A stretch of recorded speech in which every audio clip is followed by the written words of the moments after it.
Selamat pagi, Om Swastiastu. Assalamualaikum warahmatullahi wabarakatuh. Salam sejahtera bagi kita semua. Shalom, nama budaya, rahayu, salam Gema Sakti. Yang terhormat Kepala SMA Negeri 2 Semarapura, yang kami hormati Bapak Ibu dan juga seluruh rekan calon guru penggerak Angkatan 7 SMA Negeri 2 Semarapura, Kabupaten Kelungkung, Provinsi Bali. Puji syukur kita panjatkan kehadiran Tuhan Yang Maha Esa, karena berkat rahmat-Nya lah kita bersama dapat berkumpul dalam keadaan sehat dalam kegiatan kita pada pagi hari ini, yaitu aksi nyata pendidikan guru penggerak diseminasi budaya positif di SMA Negeri 2 Semarapura pada hari ini Selasa 31 Januari 2023. Adapun tujuan dari kegiatan kita pada pagi hari ini adalah yang pertama, para calon guru penggerak dapat menyampaikan pembelajaran dari penerapan konsep inti budaya positif di sekolah. Kemudian yang kedua, untuk warga sekolah, terutamanya para guru dan juga tenaga kependidikan, memiliki kesamaan visi serta nilai-nilai kebajikan yang dituju, serta berupaya mewujudkannya dengan mengupayakan pemberdayaan murid. Dan yang ketiga, dengan menciptakan dan menerapkan budaya positif di sekolah, dapat dihasilkan murid-murid yang berkarakter, disiplin, santun, jujur, peduli, dan bertanggung jawab. Hadirin yang saya hormati, agar apa yang menjadi tujuan kita pada pagi hari ini dapat tercapai dengan maksimal, marilah kita bersama menundukkan kepala sejenak untuk berdoa sesuai dengan agama dan kepercayaannya masing-masing. Berdoa, kami silakan.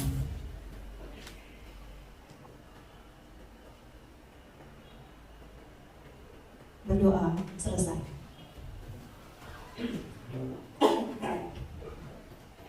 Bapak Kepala Sekolah yang terhormat dan juga Bapak Ibu guru sekalian, izinkan kami dari calon guru penggerak Angkatan 7 SMA Negeri 2 Semarapura, Kabupaten Kelungkung, Provinsi Bali, pada hari yang berbahagia untuk berbagi bersama mengenai budaya positif yang nantinya akan ada materi yang akan disampaikan pada diseminasi budaya positif pada pagi hari ini.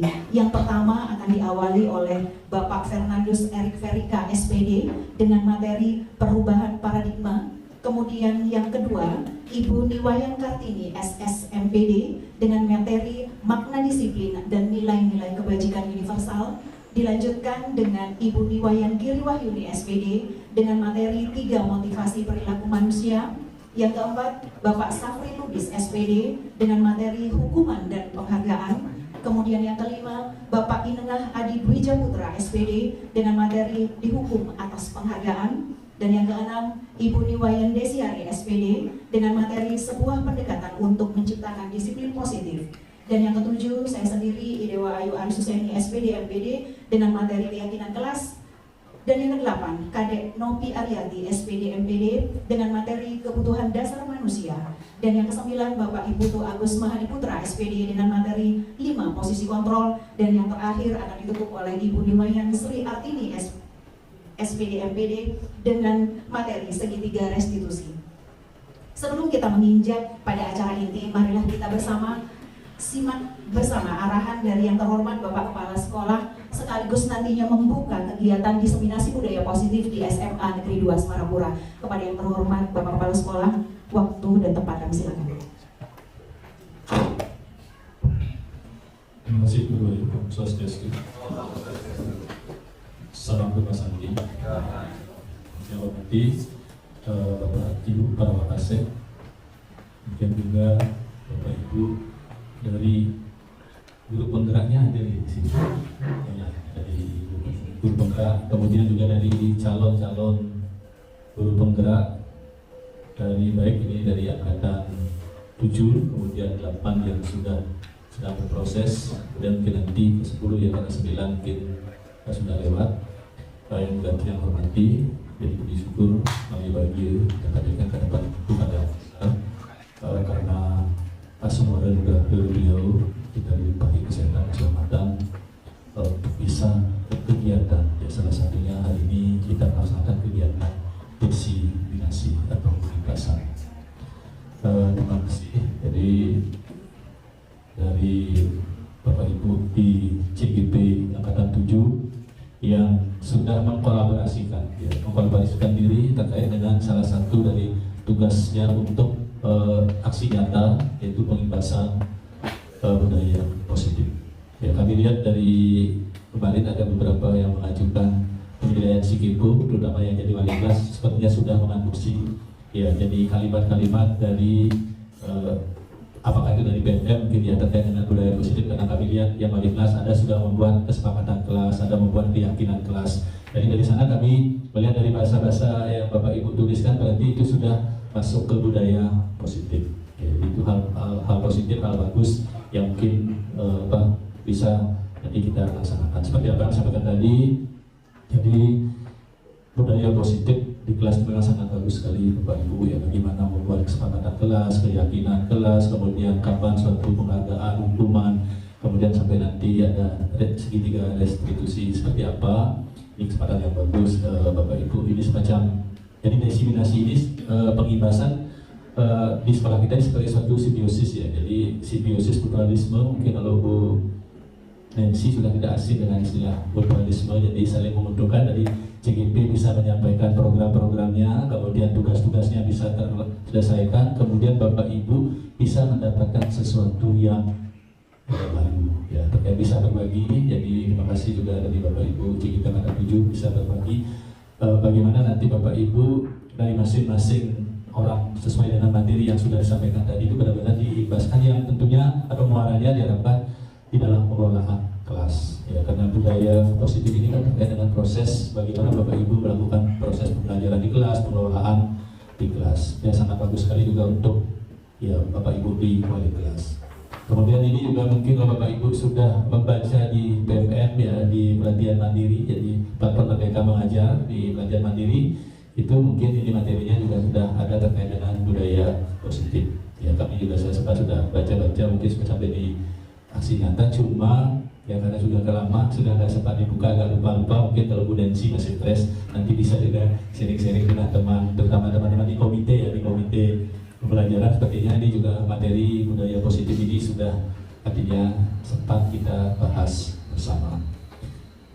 Jadi ini satu kolaborasi yang bagus, kita bersyukur di sekolah kita jadi ada banyak CGP, jadi calon guru penggerak kita bisa berkolaborasi, saling membagi diri dalam menyampaikan materi.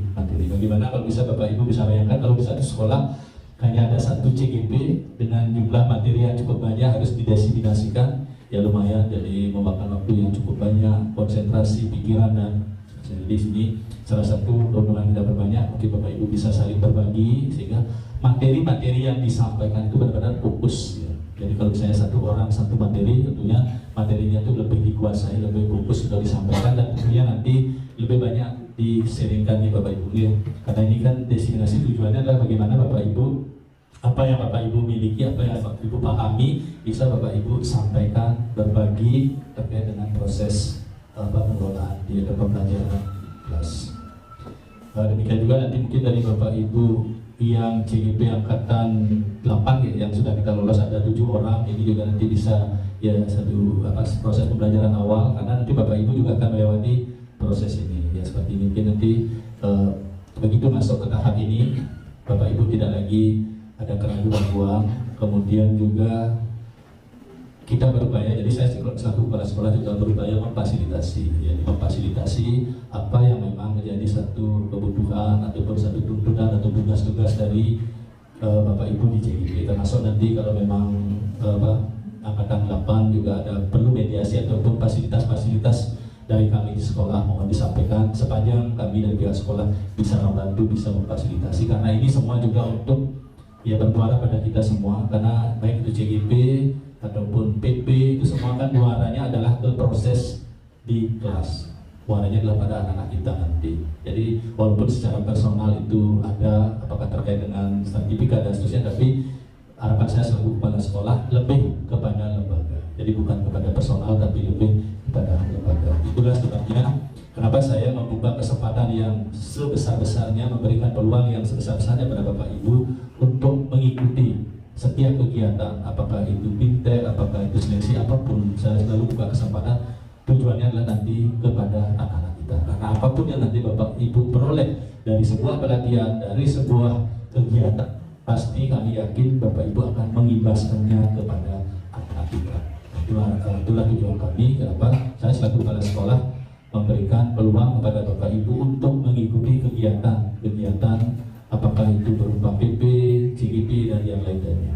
Karena ada beberapa teman-teman dari kepala sekolah itu membatasi guru-gurunya untuk ikut di kegiatan PP ataupun CGP. Karena apa? Karena beliau-beliau itu khawatir kalau Bapak Ibunya banyak yang ikut kegiatan CGP, proses pembelajaran di kelas akan terbengkalai karena harus sering meninggalkan kelas. Tapi kalau saya berbeda, jadi karena itu semua nanti akan menambah kompetensi dari Bapak Ibu. Jadi kompetensi yang Bapak Ibu miliki pasti nanti akhirnya bermuaranya ke anak. Karena proses itu kan artinya pelatihan itu kan tidak terus-menerus, tapi kan ada periode. Begitu berarti periode ini Bapak Ibu akan mendapatkan satu kompetensi tambahan yang nantinya akan bisa Bapak Ibu ketok ulangkan kepada anak-anak.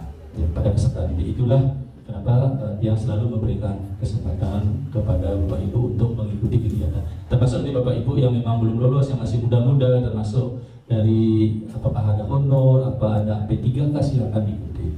Ya, ini adalah kesempatan Bapak Ibu berkarir ya. Jadi Bapak menambah kompetensi diri dan juga meningkatkan karir Bapak Ibu. Ya, so karir kalau misalnya nanti kita sudah banyak CGP di sekolah kita, karena kan salah satu juga ya pengisian dari satu posisi kepala sekolah dan seterusnya itu kan sekarang juga salah satu yang jadi bahan pertimbangannya itu adalah guru penggerak. Tidak ada lagi iklan calon kepala sekolah, tapi ada iklan ataupun calon guru penggerak, sehingga nanti ya tombak-tombak kepemimpinan di sekolah ini ya karena tidak ada sesuatu yang abadi, karena ini semua berproses, semua berwaktu. Ya kami yang sudah mungkin akan nanti memasuki masa purna Bapak Ibu, inilah yang nanti bisa untuk melanjutkan ya, karena kalau sudah dari Bapak Ibu sendiri, Bapak Ibu sudah mengenal karakter, situasi, kemudian juga lingkungan fisik dari sekolah kita ya, semoga nantinya dari teman-teman apakah dari PP, apakah dari guru penggerak ini nanti akhirnya itu semakin baik, terutama di kepemimpinan. Karena sekarang kan sudah banyak dari teman-teman guru penggerak sudah bisa sebagai kepala sekolah, tidak melihat umur tetapi kompeten sekarang. Jadi yang dilihat itu adalah kompeten daripada seseorang. Untuk itu sekarang Bapak Ibu berkompetisi untuk meningkatkan kompetensi Bapak Ibu. Ya salah satu melalui kegiatan ya diklat guru penggerak. Ya, biar nanti kita bisa pecahkan rekor ya, sekolah kita ini yang memiliki guru penggerak paling banyak itu ya. Sekarang kan sudah 2 tambah 10, 12 tambah nanti 7, sudah ada 19 guru penggerak. Ya, ini luar biasa. Kita punya komite pembelajaran sudah punya, kemudian guru penggerak banyak, sehingga salah satu memudahkan kita nanti di dalam penerapan kurikulum merdeka. Jadi tidak perlu ragu-ragu lagi. Jadi Bapak Ibu sudah melek seperti apa kurikulum merdeka itu. Jadi kita juga sudah ya seperti kita seperti Pak Yaman Hadi dengan kami di koordinasi melibatkan juga semua guru untuk mengajar di kelas 10. Jadi untuk memberikan satu pemahaman seperti apa kurikulum merdeka. Kami kotak-kotakan kelas 10 tetap kelas 10 saja, 11 saja. Nanti Bapak Ibu yang kelas 11, kelas 12 ya bahasa bodoh bagaimana seperti apa itu juga tanggung jawab guru kelas 10. Seperti itu. Jadi kita sudah bisa bersama-sama berbagi. Ini suatu kegiatan yang bagus sekali, hal yang sangat positif. Berbagi ya, kegiatan berbagi itu adalah suatu bahasa yang sangat baik sekali. Ya, saling berbagi apapun yang kita punya. Ya salah satu adalah kemampuan, kelebihan dalam mungkin lebih berartinya lebih bukan lebih pintar, tapi mungkin lebih dulu mendapat kesempatan, lebih dulu membaca, lebih dulu memahami, bisa berbagi dengan teman-teman kita yang mungkin belum punya kesempatan atau belum sempat untuk membaca ataupun memahami. Jadi saya tidak bertanya kata, jadi sekali lagi selamat berkegiatan, berdestinasi, semoga ini membawa dampak positif bagi lembaga ini. Dan secara resmi pada hari ini Jumat Selasa tanggal 31 Januari tahun 2023 kegiatan destinasi berbagai aksi nyata terkait dengan budaya positif resmi dibuka. Kami dengan para Santi, Om Santi. Terima kasih sekali Bapak Kepala Sekolah atas arahan, motivasi dan juga dukungan yang tidak terhingga kepada kami para calon guru penggerak angkatan 7 SMA Negeri 2 Semarang dan juga telah sekaligus membuka membuka secara resmi kegiatan diseminasi budaya positif di SMA Negeri 2 Semarapura. Hadirin yang berbahagia, tibalah kita pada kegiatan inti, yaitu presentasi dari masing-masing calon guru penggerak yang nantinya akan diawali oleh yang pertama dari Bapak Fernandus Erik Erika SPD dengan materi perubahan paradigma. Kepada Bapak, kami silakan.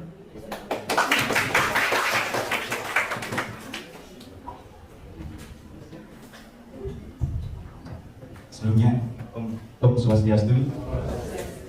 Sebelumnya izinkan kami, saya pribadi mewakili teman-teman untuk mengucapkan rasa terima kasih yang sebesar-besarnya kepada Bapak Ibu guru semuanya yang bersedia hadir dalam kegiatan kami, yaitu berkaitan tentang aksi nyata pendidikan guru penggerak diseminasi budaya positif. Sehingga kami semuanya di sini bersepuluh akan menyampaikan apa itu kemudian yang disebut dengan budaya positif dan bagaimana cara untuk mewujudkannya begitu. Sebelumnya juga saya sampaikan jujur, saya deg-degan sekali Bapak Ibu. Saya harus berbicara di depan para senior-senior saya yang selama ini menjadi panutan saya begitu. Oleh sebab itu, untuk mencairkan rasa deg-degan saya dan barangkali juga untuk mencairkan suasana, nanti di akhir kan saya sudah mempersiapkan pantun begitu. Tapi untuk saya akan saya buka dengan tebak-tebakan begitu. Biar agak beda ya, namanya dulu kan harus selalu begitu.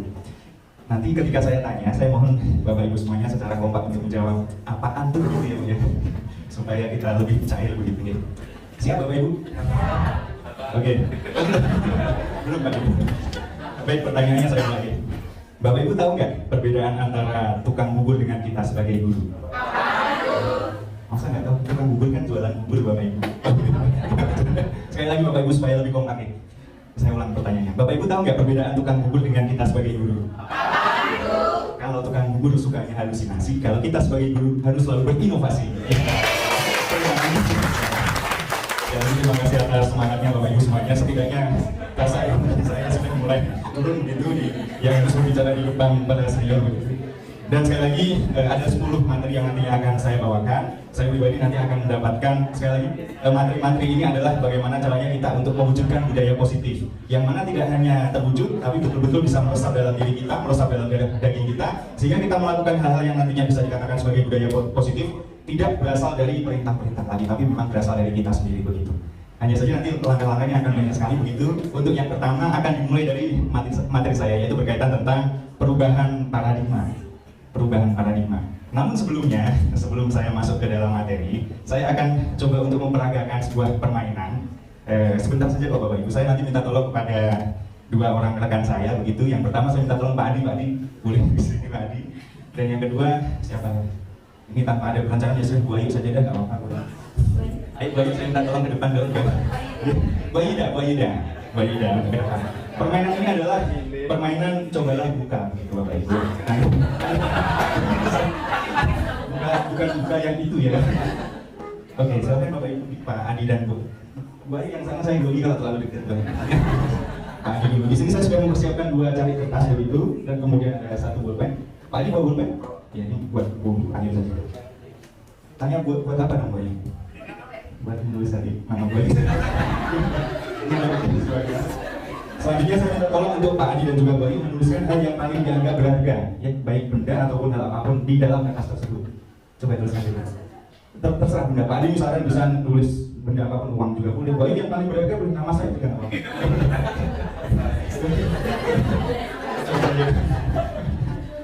Sudah Pak Adi? Mohon maaf gini. Sudah?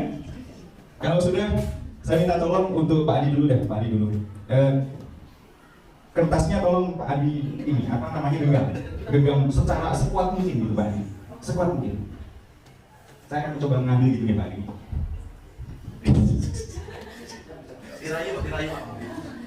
Susah sekali ternyata, susah sekali. Oke, silakan Pak Adi. Ternyata susah. Dia berusaha mempertahankan hal yang sangat berharga bagi dirinya. Nah sekarang Pak Adi coba genggam Pak Adi. Tapi terlepas dari itu, singkirkan saja nggak apa-apa. Saya jujur sudah mempersiapkan semacam sulapan gitu. Kita sulapan Bapak Ibu nih, main sulap kepada Bu Ayu gitu. Saya latihan sudah lama sekali, sudah 1 jam yang lalu saya. Sulapannya sederhana sekali. Saya bisa membuat tangan Bu Ayu ini wangi sesuai dengan aroma yang Bu Ayu sukai. Aroma yang Bu Ayu sukai apa? Buah-buahan, bunga. Oke. Dalam 5 detik langsung wangi. Coba lihat Bu Ayu. Tangannya dia sudah wangi sesuai dengan Wangi tidak? Enggak wangi.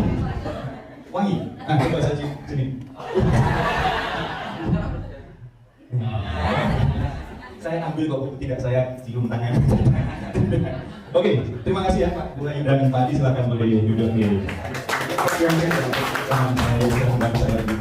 Bapak Ibu bisa sedikit mengambil pelajaran dari peristiwa ini ya? Atau dua analogi saya ini ada yang bisa menyampaikan barangkali?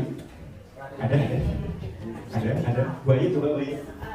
Dari permainan tadi saya lihat sepintas, kalau kita keras kerja seperti keras, kalau kita makin kemet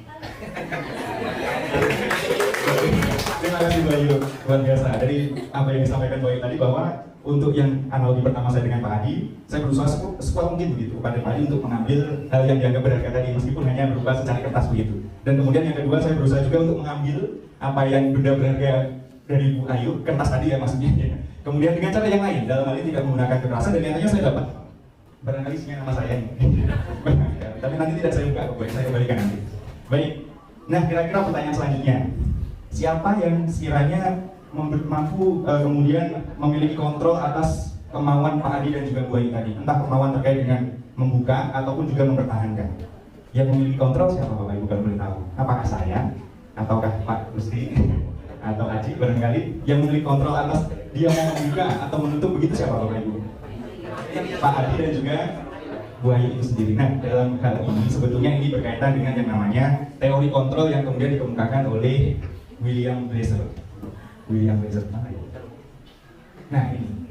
Nah selama ini kita seolah-olah dibuai gitu Bapak Ibu, dibuai oleh yang namanya ilusi gitu. Yang selama ini kita anggap hal yang biasa, hal yang umrah, hal yang konvensional begitu, yang umumnya terjadi. Tapi sebetulnya ketika kita lihat makna di dalamnya, sebetulnya ada dampak yang bisa dikatakan kurang begitu baik kepada anak, atau setidaknya hanya memberikan dampak kecil bagi anak. Yang mana berkaitan tentang ini, menurut William Blazer. Dari mulai yang pertama ada ilusi guru mengontrol murid begitu. Yang mana sebetulnya kita kan nggak ada kemampuan untuk mengontrol mereka seharusnya begitu. Kalaupun ada misalnya nih, saya mengajar di kelas. Saya melihat di kelas itu bahwa kelas itu kotor sekali. Saya sampaikan, anak ini kotor sekali, besok harus bersih. Kalau nanti tidak bersih, saya akan obrak-abrik kelas ini. Atau nanti saya kembalikan lagi misalnya. Yang dilakukan oleh anak apa kira-kira Bapak Ibu? Setelah itu, besok saya cek itu. Yang akan dilakukan oleh anak apa kira-kira? Akan membersihkan nggak kira-kira? Akan membersihkan. Dia akan membersihkan.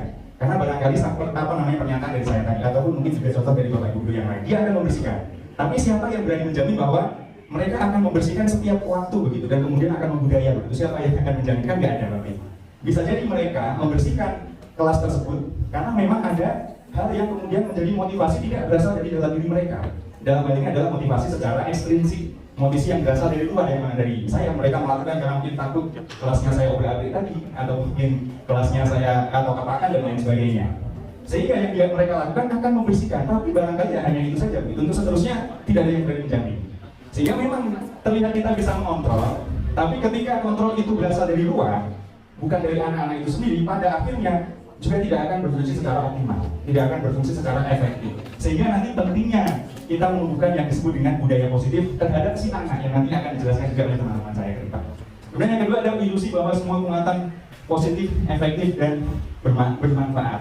Seringkali juga kita memberikan motivasi, memberikan semangat dan lain sebagainya. Kadang anak-anak juga akan seperti ini, tetapi tidak ada yang kemudian bisa menjamin apakah benar anak tersebut akan melakukan sesuai dengan apa yang kita katakan sebelum memang hal itu memang berasal dari motivasi dari dalam anak itu sendiri begitu.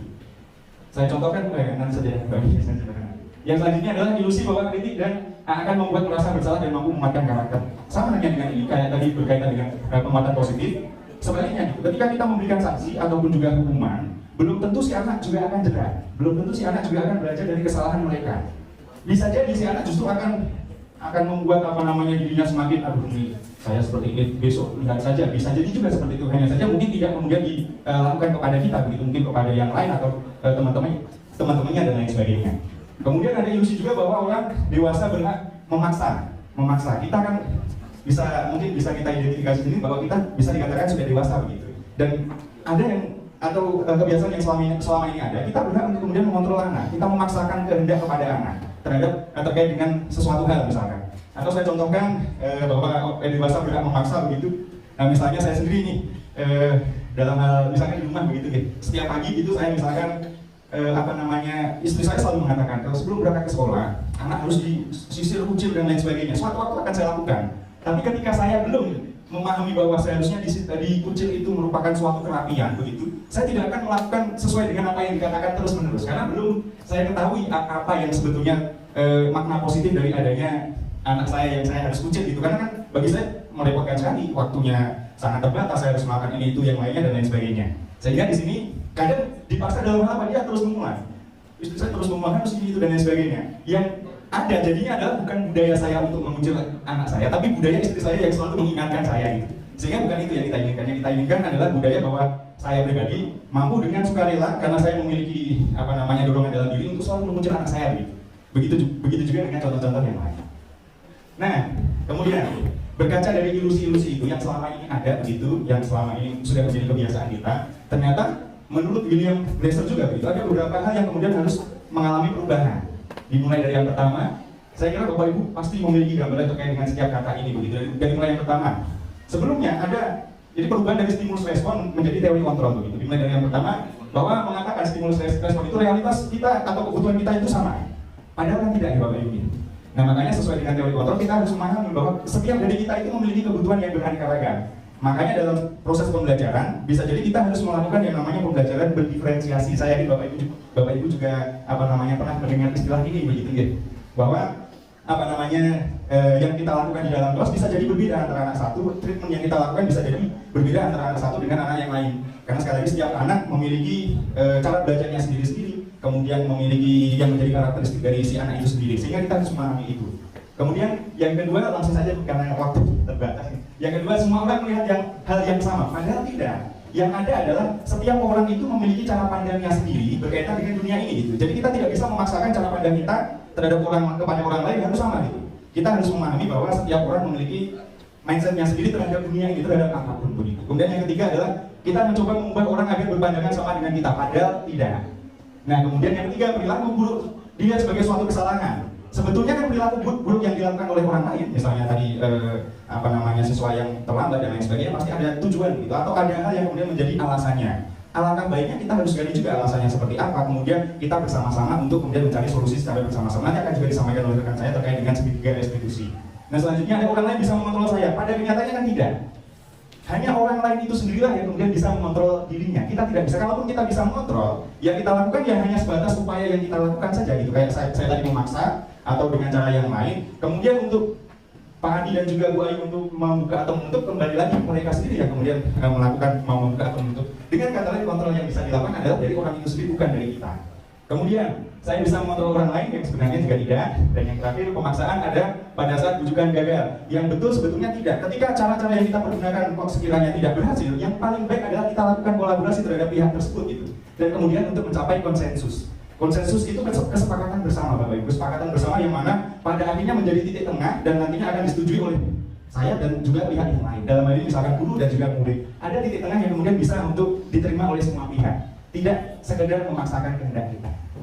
Mungkin itu Bapak Ibu yang bisa saya sampaikan. Untuk selanjutnya yaitu disampaikan oleh rekan saya yang lain, dalam hal ini adalah Bu Niwayan Kartini. Terima kasih atas waktu dan tempat saya persilakan. Sebelumnya mohon maaf karena mungkin banyak yang saya yang terima kasih banyak atas yang besar-besar kepada Pak Erik telah membuka presentasi kita pada pagi hari ini dan juga telah mencairkan suasana yang dari awal mungkin Bapak Ibu sedikit tegang gitu ya. Ini kegiatannya apa seperti itu. Tapi ternyata telah dicairkan oleh Bapak Erik yang memang benar-benar jagonya. Ternyata Pak Adi juga jago untuk memilih rekan kita yang siapa tampil pertama seperti itu. Baik Bapak Ibu, kita akan lanjutkan kembali untuk materi yang kedua akan disampaikan oleh Ibu Niwayan Kartini SSMPD dengan materi makna disiplin dan juga nilai-nilai kebajikan universal. Pada waktu Ibu kami silakan.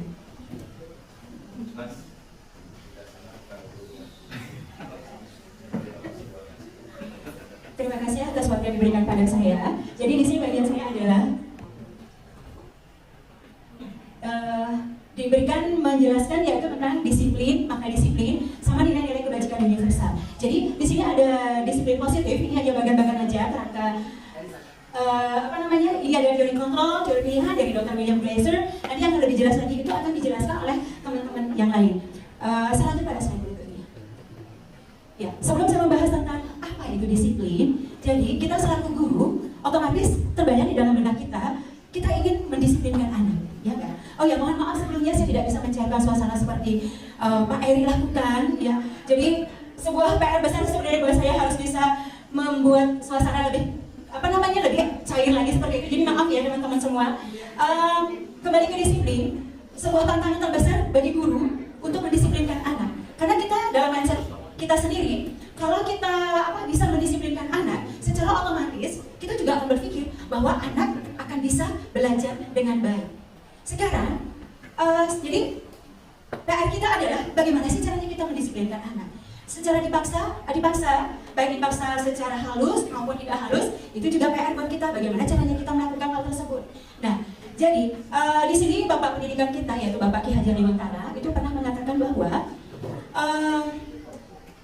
dalam menjalankan nilai-nilai kemerdekaan dalam suatu sekolah atau dalam suatu institusi atau dalam suatu komunitas masyarakat, disiplin yang kuat, disiplin diri, disiplin ekstrinsik itu harus kuat. Jadi sebelum kita mendisiplinkan orang lain, disiplin itu harus muncul kepada disiplin diri kita sendiri, yaitu self disiplin. Di mana disiplin diri itu sangatlah susah untuk dimunculkan. Jadi ketika kita susah untuk mendisiplinkan diri sendiri, di sanalah kita butuh seseorang untuk mendisiplinkan diri kita sehingga keluarlah disiplin ekstrinsik yang berasal dari orang lain. Jadi orang lain yang akan memberikan kita mendisiplinkan diri kita. Jadi itu sekilas tentang pendapat yang diberikan oleh Bapak Ki Hajar Dewantara tentang apa itu disiplin. Jadi melangkah ke makna disiplin. Disiplin ini berasal dari kata Latin disiplina yang artinya belajar. Mungkin teman-teman setuju ya, kenapa disiplin itu berarti belajar? Ya, jelas. Disiplin berarti belajar, berarti sebelum kita mendisiplinkan orang lain, kita seharusnya belajar untuk mendisiplinkan diri kita sendiri dulu. Apakah kita sudah berhasil mendisiplinkan diri? Apakah kita sudah bisa menjadi panutan bagi orang lain? Apakah kita bisa membuat peraturan untuk diri kita sendiri? Itu sangatlah susah untuk dilakukan, tetapi itulah disiplin yang harus kita lakukan sebelum kita mendisiplinkan orang lain. Kemudian, makna asal dari kata ini berkonotasi dengan disiplin diri seperti sudah yang saya bilang tadi. Ini berasal dari murid-murid Socrates dan Plato. Kemudian disiplin ini membuat orang menggali potensinya menuju sebuah tujuan apa yang dia hargai. Ketika kita mempunyai disiplin diri, jadi kita akan berusaha menggali apa-apa yang ada di dalam diri kita. Kita mewajibkan diri kita untuk melakukan sesuatu yang lebih bagus lagi. Seperti saya misalnya, saya sering terlambat masuk kelas umpama. Jadi saya belajar untuk mendisiplinkan diri. Jadi saya akan memperbaiki segala kekurangan-kekurangan saya. Nah, itulah suatu proses pembelajaran untuk menuju ke arah yang lebih baik. Kemudian, dalam budaya kita, makna kata disiplin telah berubah menjadi sesuatu yang dilakukan seseorang pada orang lain untuk mendapatkan kepatuhan. Kecenderungan umum adalah menghubungkan kata disiplin dengan ketidaknyamanan, bukan dengan apa yang kita hargai atau pencapaian suatu tujuan. Jadi banyak dari kita menghubungkan kata disiplin itu adalah dengan hukuman pemberian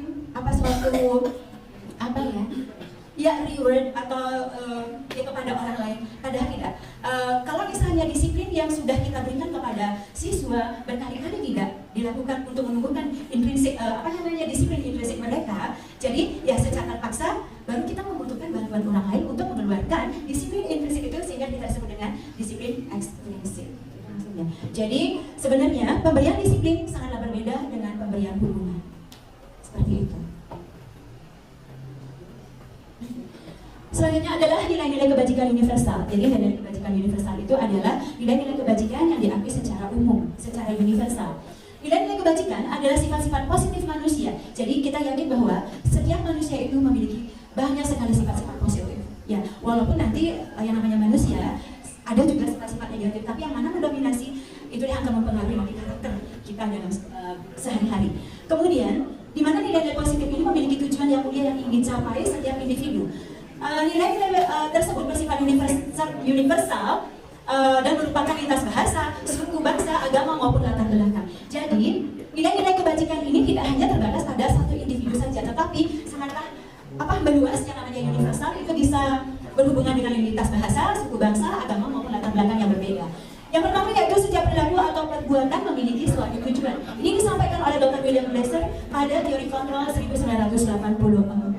Ya, jelas. Setiap perilaku, setiap perbuatan, setiap tindakan yang kita lakukan, secara otomatis kita ada tujuannya. Jadi kita berbuat negatif pun, kita tujuan seperti itu. Jadi tidak hanya perbuatan atau tindakan atau tingkah laku yang positif saja memiliki tujuan. Kemudian dengan menaikkan nilai-nilai kebajikan yang diyakini seseorang, maka motivasi intrinsik akan terbangun sehingga menggerakkan motivasi dari dalam untuk dapat mencapai tujuan mulia yang diinginkan. Ini dari Diane Gossen 1998. Ini akan lebih dijelaskan lagi nanti oleh rekan saya, Ibu Iri. Kemudian yang ketiga, nilai-nilai kebajikan yang ingin dicapai oleh setiap anak Indonesia kita kenal dengan profil pelajar Pancasila yang terdiri dari beriman, bertakwa kepada Tuhan Yang Maha Esa dan berakhlak mulia, mandiri, bernalar kritis, berkebinekaan global, bergotong royong, dan kreatif. Jadi nilai-nilai kebajikan universal ini alangkah bagusnya dimiliki oleh setiap individu. Jadi alangkah eloknya kalau kita mampu menanamkan pada diri kita sendiri terlebih dahulu sebelum kita menyibaskannya kepada orang lain. Tuntunlah diri kita sendiri sebelum kita menuntut orang lain untuk melakukan hal yang berada di atas kita. Jadikanlah kita sebagai model, jadikanlah kita sebagai contoh mana perbuatan yang perlu kita lakukan, mana yang tidak, sehingga orang lain akan mudah meniru dan melakukan apa-apa yang kita omongkan. Sedikit saja kita berbuat baik, orang lain akan mampu melakukan lebih dari itu. Sedikit saja kita berbuat jelek, itu akan akan berdampak besar pada orang lain. Jadi sekian dari saya pemaparan nilai-nilai makna disiplin dan nilai-nilai kebajikan universal. Nanti materi ketiga akan dilanjutkan oleh Ibu Niwayanggiri. Terima kasih. Terima kasih sekali kali ini telah menyampaikan materi kita yang kedua. Untuk ngecek fokus Bapak Ibu, kalau saya bilang 1, Bapak Ibu tepuk 1 kali ya. Kemudian kalau saya bilang 2, Bapak Ibu tepuk 2 kali. Tapi kalau saya bilang 3, Bapak Ibu tidak tepuk. Bisa ke? 1, 2, 1, 2, 3. Tidak, nanti hadiahnya minta sama Bapak Erik ya. Terima kasih. Ternyata Bapak Ibu masih tetap fokus. Kita lanjutkan ke materi yang ketiga, akan disampaikan oleh Ibu Niwayanggiri Wahyuni dengan materi 3 motivasi perilaku manusia. Kepada Ibu Giri kami silakan.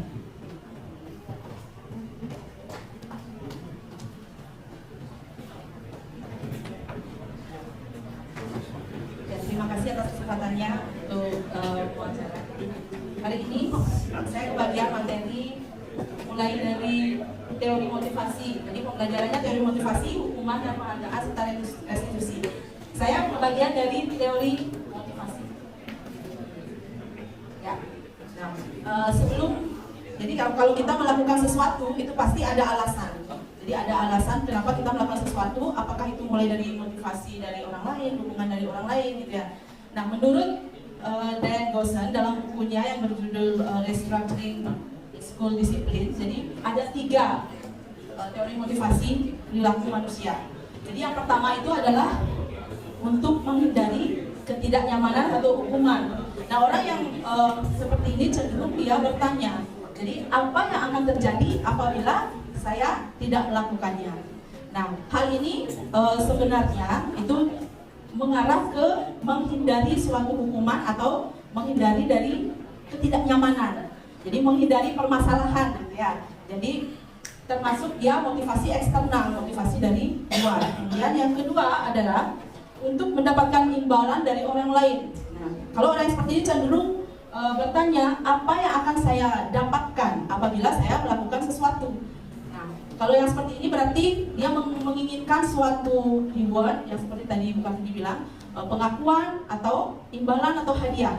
Jadi itu juga termasuk motivasi eksternal. Yang ketiga itu adalah untuk menghargai diri sendiri.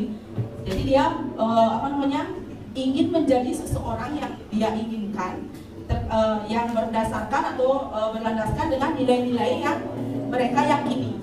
Nah, kalau ini cenderung bertanya, saya akan menjadi orang yang seperti apa apabila saya melakukannya. Nah, hal seperti ini, motivasi yang terakhir ini adalah motivasi internal atau motivasi intrinsik yang seperti tadi dibilang, motivasi dari dalam diri. Motivasi inilah yang seharusnya ada pada murid. Jadi tujuan dari disiplin positif itu adalah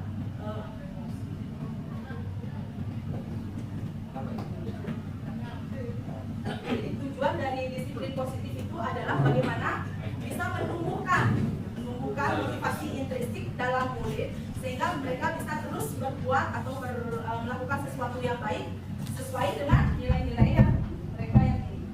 Jadi sesuai dengan nilai-nilai yang mereka yakini.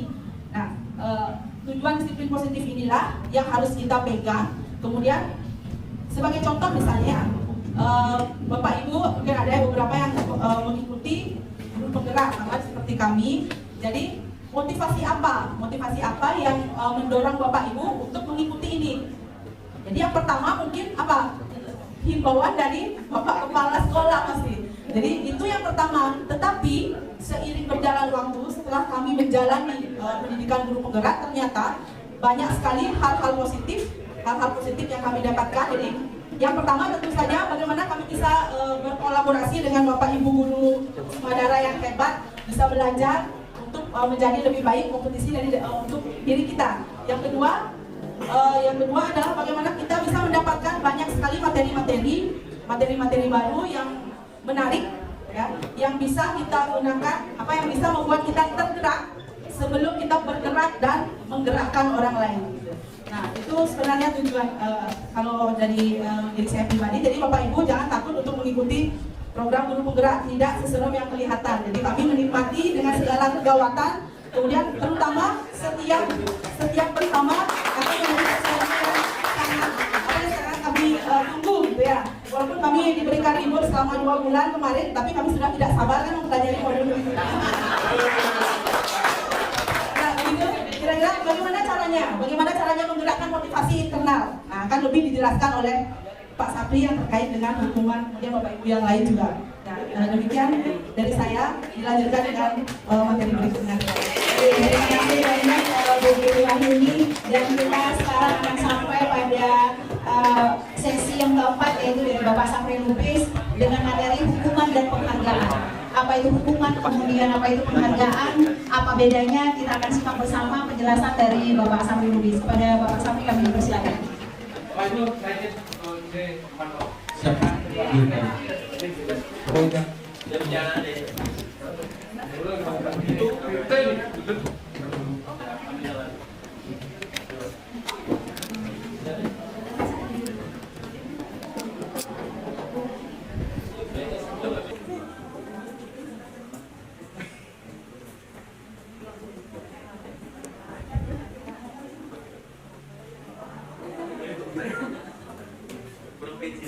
Gantengan mana Bapak Ibu?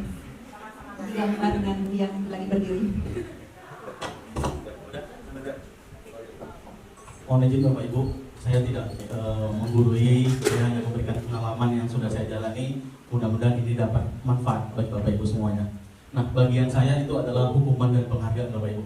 Saya sudah membuat sebuah gambar di sini dan saya beri garis warna merah. Mungkin kita akan fokus pada garis merah saja, karena kita tahu, coba kita merefleksikan diri kita, simpan dalam hati atau bertanya dalam hati.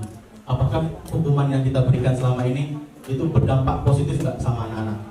Ketika ibu mengajar di kelas, mungkin ada melihat anak-anak kita yang mungkin berperilaku kurang baik. Nah, di sini ada posisi ya di mana hukuman itu berdampak negatif. Nah, di kolom yang pertama, sesuatu yang terjadi itu harus sesuatu yang menyakitkan harus terjadi. Itulah sebuah hukuman Bapak Ibu. Karena bagi anak, hukuman itu akan menjadi tidak nyaman bagi dirinya, dan itu akan berdampak sangat panjang. Kalau konsekuensi yang ada di sana itu dia hanya sementara sifatnya. Ketika kita membuat satu pendekatan kepada anak, pasti anak akan merasa bahwa dirinya dampak saya salah dan saya akan memperbaikinya. Nah, restitusi itu akan dijelaskan oleh Syarif, tapi saya hanya menggambarkan sedikit saja, di mana restitusi sebuah pilihan, karena itu akan muncul dari dalam diri anak itu sendiri, bukan dari kita. Karena di mana di sini posisi restitusi itu sangat berdampak positif bagi anak. Ya, selanjutnya di sini akan ada di mana murid ya Bu, kalau misalnya diberi hukuman itu biasanya menganggap dirinya itu buruk. Kita bisa lihat kalau misalnya anak-anak akan takut masuk BK, pasti akan takut karena merasa dia akan bersalah. Nah, pelan-pelan kita akan merubah mindset ini, budaya ini. Karena apa? Karena tidak semua anak yang dihukum itu salah. Jadi dia harus memperbaiki dirinya atas apa yang telah dia lakukan. Karena posisi dari konsekuensi itu ada kita memberikan stimulus, lalu dia akan merespon. Seperti ada pertanyaan, lakukan apa yang saya katakan, lalu dia akan memberikan respon. Nanti akan ada sebuah penjelasan bagaimana konsekuensi ini, perbedaan dengan hukuman apa. Lalu positifnya bagi restitusi itu apakah hal ini yang sesungguhnya ingin kamu lakukan bagi seorang anak? Kita tahu anak-anak kita itu beragam keunikannya, kemampuannya, dan kita tidak mampu, ya Bapak Ibu, mengakomodir kemampuannya. Pelan-pelan kita coba fasilitasi namanya. Lalu di sini ada anak-anak, kalau di restitusi itu dia akan berdampak positif, mendorong dirinya menjadi orang yang disiplin. Dia tidak akan lagi kita suruh untuk melihat peraturan, tapi dia udah tahu kalau saya datang ke sekolah, hari Senin berpakaian yang apa, Selasa apa, Rabu apa, sampai dengan hari Jumat. Lalu rambutnya seperti apa, sepatunya seperti apa. Itu sudah tumbuh budaya positif. Nah, kita lihat anak-anak kita sudah mulai mengarah ke budaya positif. Dan Bapak Ibu semua yang ada di depan, ya calon guru penggerak yang ke-7 sudah membuat keyakinan kelas. Mungkin Bapak Ibu yang menjadi sasaran di kelas yang membuat keyakinan kelas, boleh ditanamkan atau diingatkan kembali tentang keyakinan kelasnya. Apa yang sudah kalian sepakati, tolong dijalankan dan mari sama-sama kita refleksikan. Mungkin itu untuk yang pertama. Nah, selanjutnya perbedaan hukuman dan konsekuensi. Hukuman biasanya sesuatu yang menyakitkan harus terjadi, membuat anak sakit untuk jangka yang panjang, Bapak Ibu. Dia akan ingat terus apa yang pernah dia dapatkan dari sebuah hukuman. Itu akan melekat dalam pikirannya. Kalau konsekuensi itu hanya jangkanya pendek, hanya pada saat sementara aja, mungkin sebentar, 1 hari itu, besok dia akan lupa balik. Lalu yang ketiga, anak akan membenci kedisiplinan. Yang kedisiplinan yang kita anggap tadi itu melenceng dari apa yang sesungguhnya, bahwa kedisiplinan itu adalah sebuah pembelajaran untuk dirinya. Tapi di sini sebuah hukuman, anak-anak akan sangat membenci sebuah peraturan. Hari Senin, Selasa pasti nanti ada yang pakaiannya ya tidak sesuai, mungkin sepatunya budaya seperti itu. Lalu ada lagi, dia akan marah, rasa bersalah, atau bahkan dipermalukan, Bapak Ibu. Kalau kita memberi hukuman, jangan sampai kita mempermalukan anak-anak. Kurang lebih seperti itu. Lalu selanjutnya, nah, yang paling penting ini Bapak Ibu, contoh dari sebuah pengakuan, kalau kita itu ada apresiasi kebajikan namanya. Di sini ada nilai-nilai kebajikan yang ketika anak melakukan kesalahan kita akan tanya, atau melakukan sebuah kebaikan kita akan coba sampaikan, misalnya seperti ini. Kemarin saya perhatikan itu di kata pembuka, rasa empatimu besar sekali pada saat menolong murid baru di kelas kita. Kita bisa coba ilustrasikan bagaimana anak-anak kita menghargai anak-anak Adam. Bagaimana yang paling aktif itu siapa? Ya, yang kelas 11, yang kelas 12. Siapa tuh yang paling besar dari itu? Rudi. Dia mampu beradaptasi dan teman-temannya welcome. Bagi anak-anak kelas 10, mungkin kita nggak menyadari mereka culture shock atau dia terkejut dengan budaya yang ada di sini, karena sangat jauh berbeda yang ada di daerahnya sana. Kalau di daerahnya sana main fisik, tapi kalau di sini kan enggak gitu. Jadi dia agak terkejut ketika dia melakukan kesalahan, dia tidak melakukan apa-apa, dia akan mengulangi hal seperti itu. Makanya kita perlu namanya nanti kita buat segitiga restitusi. Selanjutnya Bapak Ibu, nah coba Bapak Ibu jawab dalam hati, kira-kira mana yang posisinya itu hukuman sama konsekuensi. Di pertanyaan pertama ada lari mengelilingi lapangan basket 2 kali karena terlambat hadir di sekolah.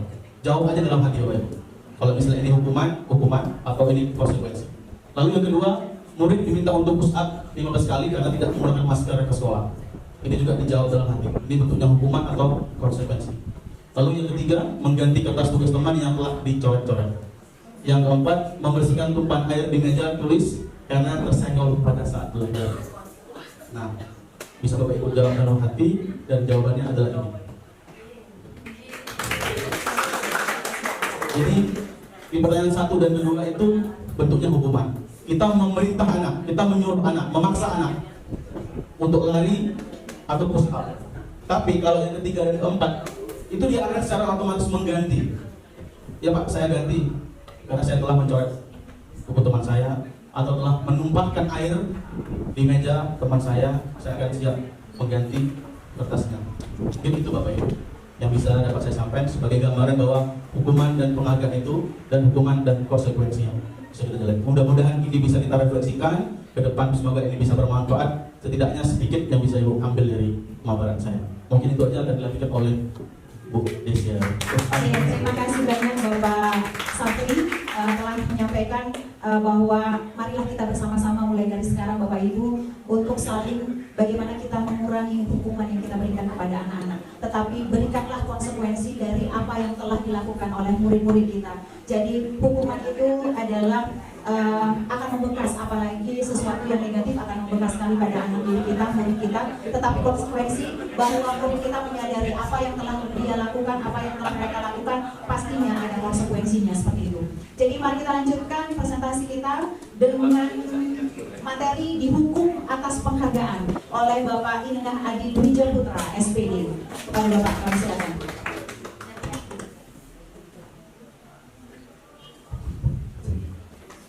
Terima kasih kepada Mas Besari atas waktu yang diberikan kepada saya. Sebelumnya saya tanya masih semangat Bapak Ibu ya? Semoga masih semangat ya, karena masih ada rekan saya lagi 5 yang akan memberikan materi. Jadi di sini saya akan menghadirkan ya tadi tuh konsumsi mungkin bisa diambil di luar. Saya di rumah mungkin di kantin, koperasi atau di sekolah. Ya, saya lanjutkan. Materi yang saya dapatkan di sini adalah dihukum oleh penghargaan. Nah, di mana mendengar kata penghargaan mungkin ya. Bapak Ibu di sini mendengar kata penghargaan pasti muaranya ke positif ya, karena penghargaan itu merupakan sebuah apresiasi yang kita berikan kepada siswa. Nah, kenapa bisa dikatakan di sini dihukum oleh penghargaan? Penghargaan itu sendiri bisa menghukum siswa. Ya, dalam artian di sini dijelaskan oleh Alfikon bahwa penghargaan berlaku sama dengan hukuman. Dalam arti meminta atau membujuk seseorang untuk melakukan sesuatu untuk memenuhi suatu tujuan tertentu itu namanya adalah seperti meminta atau membujuk, itu adalah dorongan eksternal namanya. Jadi ketika Bapak Ibu memberikan sebuah penghargaan, apakah Bapak Ibu memberikan motivasi secara eksternal atau siswa tersebut secara internal? Eksternal kan dari Bapak Ibu sendiri yang memberikan penghargaan, bukan siswa sendiri. Siswa akan merasa bangga dengan pencapaiannya sendiri. Itu merupakan salah satu motivasi internal. Bahkan itu bisa menemukan motivasi untuk menjadi lebih baik selanjutnya. Nah, dari penghargaan tersebut itu akan membuat siswa itu menjadi ketergantungan akan sebuah penghargaan. Makanya beberapa dampak di sini yang dijelaskan oleh Alfikon bisa dilihat Bapak Ibu di depan, mungkin agak sedikit gelap ya. Yang pertama itu adalah pengaruh jangka pendek dan jangka panjang. Tentu saja ketika Bapak Ibu memberikan penghargaan misalnya di kelas ya, Bapak Ibu pasti, saya yakin semua Bapak Ibu guru pasti memberikan penghargaan kepada siswa yang memiliki kemampuan lebih baik itu secara verbal misalnya dengan kata-kata, dengan pujian, dengan tepuk tangan mungkin ya, ataupun bahkan secara langsung mungkin beberapa Bapak Ibu memberikan berupa hadiah apa permen atau apapun mungkin pernah seperti itu ya. Jadi pengaruh jangka panjang itu akan memberikan dampak yang negatif, bukan malah sebaliknya dampak positif. Kalau itu diterapkan secara jangka pendek oke lah, bisa dikatakan siswa itu akan merasa bangga dengan pencapaiannya sendiri. Tapi jika itu dilakukan terus-terusan dengan jangka panjang, contoh salah satu saja, Bapak Ibu ketika siswa itu bisa melakukan hal yang Bapak Ibu minta, siswa itu Bapak Ibu berikan permen atau apapun itu hadiah. Jadi siswa akan mengincar hadiah itu, ingin mendapatkan hadiah terus menerus ya. Jadi secara jangka panjang itu tidak baik sebenarnya untuk siswa. Siswa itu tidak melihat proses yang dia lakukan, siswa itu tidak melihat yang dia hasilkan, tapi dia melihat hadiah yang akan dia dapatkan. Seperti itu. Mungkin siswa yang sudah bosan dapat hadiah, dia tidak akan termotivasi lagi untuk melakukan apa yang Bapak Ibu minta. Nah, itu dampaknya untuk jangka panjang. Yang kedua, penghargaan menghukum. Nah, di sini sesuai dengan judulnya. Kenapa penghargaan itu bisa dikatakan menghukum? Saya ambil satu contoh. Ada satu siswa yang memang memiliki kemampuan bagus di satu kelas tersebut. Dia memperoleh juara 1 lah kalau kita selama 2 semester berturut-turut. Karena bangga dengan kemampuannya sendiri, dia merasa sedikit mengabaikan kemampuan teman-temannya. Enggak, pastilah nanti saya akan juara 1 lagi, santai saja. Bapak Ibu guru pasti akan memberikan nilai naik pasti untuk saya. Jadi ketika suatu titik dia tidak sesuai pencapaiannya seperti yang diinginkan, dia akan turun posisi peringkatnya menjadi juara 2. Juara 2 itu kan penghargaan ya, sebuah penghargaan juga kan, tidak hanya juara saja merupakan penghargaan.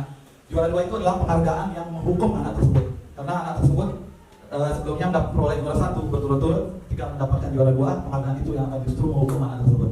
Jadi anak tersebut tidak akan merasa bangga dengan apa yang dia peroleh, dia akan merasa terhukum sendiri, padahal itu adalah sebuah penghargaan. Jadi kenapa di sini dijelaskan penghargaan itu bisa menghukum? Yang ketiga adalah penghargaan mengurangi ketepatan. Nah, penghargaan mengurangi ketepatan itu seperti yang saya jelaskan tadi, pemberian permen. Nah, ini pernah dulu saya terapkan ya. Misalnya di kelas kita bagi menjadi 2 kelompok, anggap saja 2 kelompok siswa. Jadi ketika siswa berhasil menjawab satu kelompok akan saya berikan permen. Tapi saya tidak menjelaskan, misalnya tebak kata, saya tidak akan menjelaskan kata itu benar atau salah. Begitu dia menjawab, saya kasih permen. Kalau tidak saya kasih permen, berarti sebenarnya jawaban itu salah. Siswa hanya bermotivasi untuk mengumpulkan permen dan permen terus. Gimana caranya biar kita banyak dapat permen? Sedangkan kelompok lain, saya akan memberikan penguatan. Ketika kelompok itu berhasil menjawab kata-kata yang benar, dia akan mencatat kata-kata yang benar. Dari 10 kata, dia akan mencatat.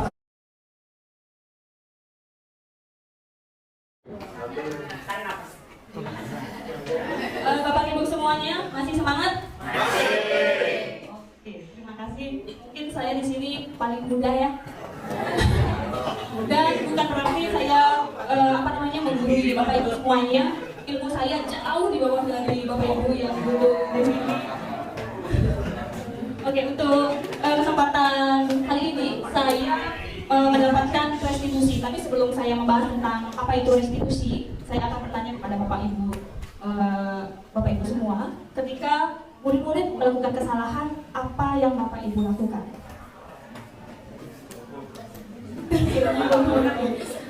Dihukum, terus konsekuensi.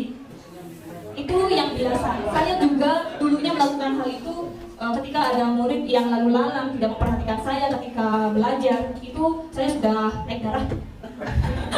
sudah merasa, kenapa sih anak ini nakal sekali? Kita bisa menjadi seorang pencat, ya nggak? Kita menjadi seorang pencat, terus mencap kalau anak itu adalah anak yang nakal. Tapi belum tentu dia menginginkan hal itu. Mungkin ada sesuatu hal yang harus kita gali seperti itu. Sehingga adalah sebuah pendekatan cara menanamkan disiplin positif yang sangat baik, yaitu restitusi. Restitusi ini proses menciptakan kondisi bagi murid untuk memperbaiki kesalahan mereka, sehingga mereka bisa kembali pada kelompok mereka, bukan menyisihkan mereka. Tapi kita menuntut mereka untuk bisa memperbaiki diri, kedepannya bisa berbuat yang lebih baik lagi dengan karakter yang lebih kuat, gitu lah. Terus restitusi juga merupakan proses kolaboratif yang mengajarkan murid untuk mencari solusi. Bapak Ibu bukan guru BK, kita yang mencarikan solusi, bukan seorang psikolog, kita yang memberikan solusi. Tapi di bagian restitusi ini kita adalah sebagai coaching, kita yang menuntun, menggali kepada bertanya kepada anak didik dengan cara menanyakan keyakinan apa yang sudah kamu yakini selama ini. Lalu dengan itu mereka bisa menggali atau mencari sebuah solusi dari permasalahan yang dia buat, bukan karena kita yang memaksa atau dari faktor eksternal seperti itu. Dan membantu murid berpikir tentang orang seperti apa yang mereka ingin menjadi tujuan mulianya, dan bagaimana mereka harus memperlakukan orang lain. Ya, seperti yang tadi saya katakan seperti itu. Restitusi akan mengembalikan orang-orang atau murid-murid yang bersalah itu kembali ke kelompoknya dengan karakter yang lebih kuat lagi. Kenapa bisa seperti itu? Saya akan jelaskan satu-satu ciri-ciri restitusi. Ada 9 di sini. Yang pertama, ada bukan untuk menebus kesalahan, namun untuk belajar dari kesalahan. Jadi ketika ada anak yang telat masuk ke jam pembelajaran kita tidak memberikan masuk ke kelas, tapi kita suruh mereka diam di kelas. Apakah itu benar? Iya, di luar kelas. Itu mereka tidak akan mendapatkan apa-apa dari kesalahan mereka. Seperti itu. Seumpama lagi, ada anak yang berkelahi, adu jotos. Dia duluan. Apakah dengan dia yang duluan dijotos, apakah yang lainnya harus menjotos duluan agar impas? Kan tidak seperti itu. Namun, kita sebagai guru diminta untuk menuntun anak agar dari kesalahan tersebut dia bisa belajar, memperbaiki diri, mempunyai karakter yang lebih kuat lagi. Seperti itu. Terus yang kedua, memperbaiki hubungan. Seperti tadi, ada yang dari jotos. Kalau dia dipukul, dia pukul, kamu pukul balik. Apakah itu bisa memperbaiki hubungan? Tidak. Jadi, yang dilakukan adalah melakukan restitusi. Kenapa bisa hal tersebut terjadi? Kita di sini tidak mencari benar salah, siapa yang salah, siapa yang benar. Kalau kita melakukan hal tersebut, itu mereka jadi gontok-gontokan lagi. Orang saya yang benar, orang dia yang salah, itu tidak akan kelar masalahnya. Tapi ketika kita gali, kita cari permasalahannya dan tuntut mereka bagaimana caranya menemukan atau memperbaiki hal yang sudah salah kepada orang lain seperti itu, dan yang orang lain ini pun menjadi tidak kesal lagi seperti itu. Terus yang ketiga, restitusi itu sebuah tawaran, bukan paksaan. Ketika ibu bapak guru melakukan restitusi tapi masih melakukan paksaan, itu bukan restitusi namanya, tapi restitusi yang dipaksakan. Ya, kalau apapun yang dipaksakan itu endingnya tidak baik. Tapi Caranya adalah kita memberikan tawaran kepada mereka, bertanya kepada mereka, nah kamu pasti mempunyai nilai yang lebih. Apa sih yang kamu percayai selama ini? Kata-kata yang seperti itu yang kita tawarkan. Nah, apa yang kamu lakukan itu memang salah, tapi semua orang pasti pernah melakukan kesalahan. Sekarang, bagaimana caranya kamu bisa memperbaiki kesalahan tersebut? Begitu. Jadi kita yang memberikan tawaran-tawaran, menggali, menuntut mereka agar mau mencari solusi untuk permasalahan yang mereka hadapi, bukan kita yang memberikan solusi. Seperti itu. Seperti yang kata teman-teman saya yang dulu mengatakan bahwa ketika kita dihukum itu merasa menyakiti diri sendiri, merasa terbebani. Jadi ketika kita bilang kamu memecahkan pas, kamu harus ganti, apakah itu selesai? Tidak. Ternyata itu tidak selesai. Karakternya tidak, udah impas dong jadinya kalau saya memecahkan, saya ganti lagi. Tapi tidak memupuk karakter mereka, yaitu bertanggung jawab. Seperti itu. Yang keempat, restitusi menuntut untuk melihat ke dalam diri. Nah, ini yang paling penting juga. Restitusi itu menuntun dengan cara kita melihat dirinya. Kita akan bertanya tentang apa sih goal mereka ada di sini, belajar di sini, nilai-nilai kebajikan apa yang mereka miliki, yang akan mereka gapai nantinya. Terus kalau kamu melakukan ini, apakah hal itu membuat kamu baik? Seperti itu. Kalau kamu tidak menginginkan orang-orang mencap kamu jelek, apa yang kamu harus lakukan? Perbaiki diri, apa yang bisa kamu lakukan dari dirimu sendiri? Seperti itu. Bukan dari faktor eksternalnya dulu. Tapi memang eksternal itu penting juga, tapi yang paling penting adalah yang bagian internalnya. Selanjutnya ada restitusi mencari kebutuhan dasar yang mendasari tindakan. Nah, seperti tadi yang saya bilang, ada anak yang super aktif di kelas, kacak-gijik, keliaran sana sini. Ada yang tidur. Apakah kita langsung marahi? Kalau dulu iya. Sebelum saya ada di pendidikan guru penggerak, saya melakukan itu. Saya menjadi guru yang sangat tidak sabar. Saya menjadi guru yang marah-marah saja kerjaannya. Iya, stres sendiri. Sudah di rumah stres, masa di sekolah stres lagi kan? Pokoknya saya sekarang setelah menjadi bagian dari CGP ini, motivasi saya adalah mengajar dengan bahagia, seperti itu. Jadi ketika kita melihat atau ada di suatu pembelajaran ya Bapak Ibu di kelas, ada yang tidur, ada yang berkeliaran, itu berarti ada salah satu kebutuhan dasar yang belum terpenuhi. Apa itu kebutuhan dasar? Nanti akan dipaparkan oleh teman saya, tapi setidaknya dengan restitusi ini kita bisa menggali atau mengetahui kebutuhan dasar apa yang belum terpenuhi oleh si anak ini. Jadi kita tidak hanya serta-merta memarahi mereka tidur di kelas, memang salah, tapi kenapa sih mereka bisa seperti itu? Lanjut, untuk restitusi diri adalah cara yang paling baik. Ini yang kenapa dikatakan cara yang paling baik, karena saya saja itu masih lebih banyak atau biasa mengomentari orang, lebih banyak mengomentari orang daripada mengomentari diri sendiri. Jadi kalau dengan restitusi ini, si anak itu bisa mengomentari dirinya sendiri, bisa mengintrospeksi diri, bahasa Balinya iksek dulu gitu. Jadi dia bisa dengan introspeksi diri, berarti dia mempunyai cara-cara perbaikan apa yang bisa dilakukan ke depannya menjadi lebih baik lagi, seperti itu. Lanjut, untuk yang ketujuh ada restitusi fokus pada karakter, bukan tindakan. Seperti tadi yang saya bilang, kalau pasnya jatuh langsung kasih uang, itu kan tindakan. Tapi rasa dirinya, oh ini pas saya ada merasa bersalah, seperti itu. Tapi ketika restitusi ini dilakukan, dia difokus pada karakter. Bagaimana dia bertanggung jawab kalau ada temannya jatuhin minuman, tumpah, apakah langsung kita memberi uang untuk membeli yang baru? Kan tidak. Itu tidak akan membuat karakternya kuat, seperti itu. Jadi apa yang bisa mereka gali dari dirinya untuk mencari solusi untuk permasalahan yang mereka hadapi, seperti itu. Lalu yang ke-8 ada restitusi fokus pada solusi. Nah ini, solusi adalah fokus dari restitusi. Solusinya itu bukan dari guru, bukan dari yang lainnya, tapi dari dirinya sendiri, seperti itu. Ketika dia sudah fokus dari dirinya sendiri, jika ke depannya pasti dia tidak akan melakukannya lagi, seperti itu.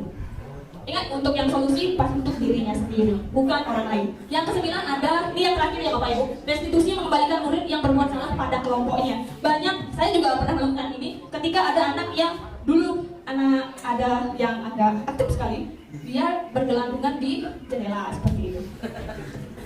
Itu bermacam-macam jenis, ada bergantungan. Itu saya menganggapnya biarin aja, lewatkan saja. Kita sisihkan mereka. Apakah mereka, mungkin kita merasa senang karena mereka tidak mengganggu seperti itu. Tapi kalau terus-terusan seperti itu, apa yang bisa mereka pelajari? Apakah karakter mereka bisa diperbaiki? Kan tidak. Jadi kita dari sekarang mulai belajar untuk melaksanakan atau menggunakan restitusi ini untuk menciptakan disiplin positif di lingkungan sekolah seperti itu, Bapak Ibu. Bapak Ibu setuju?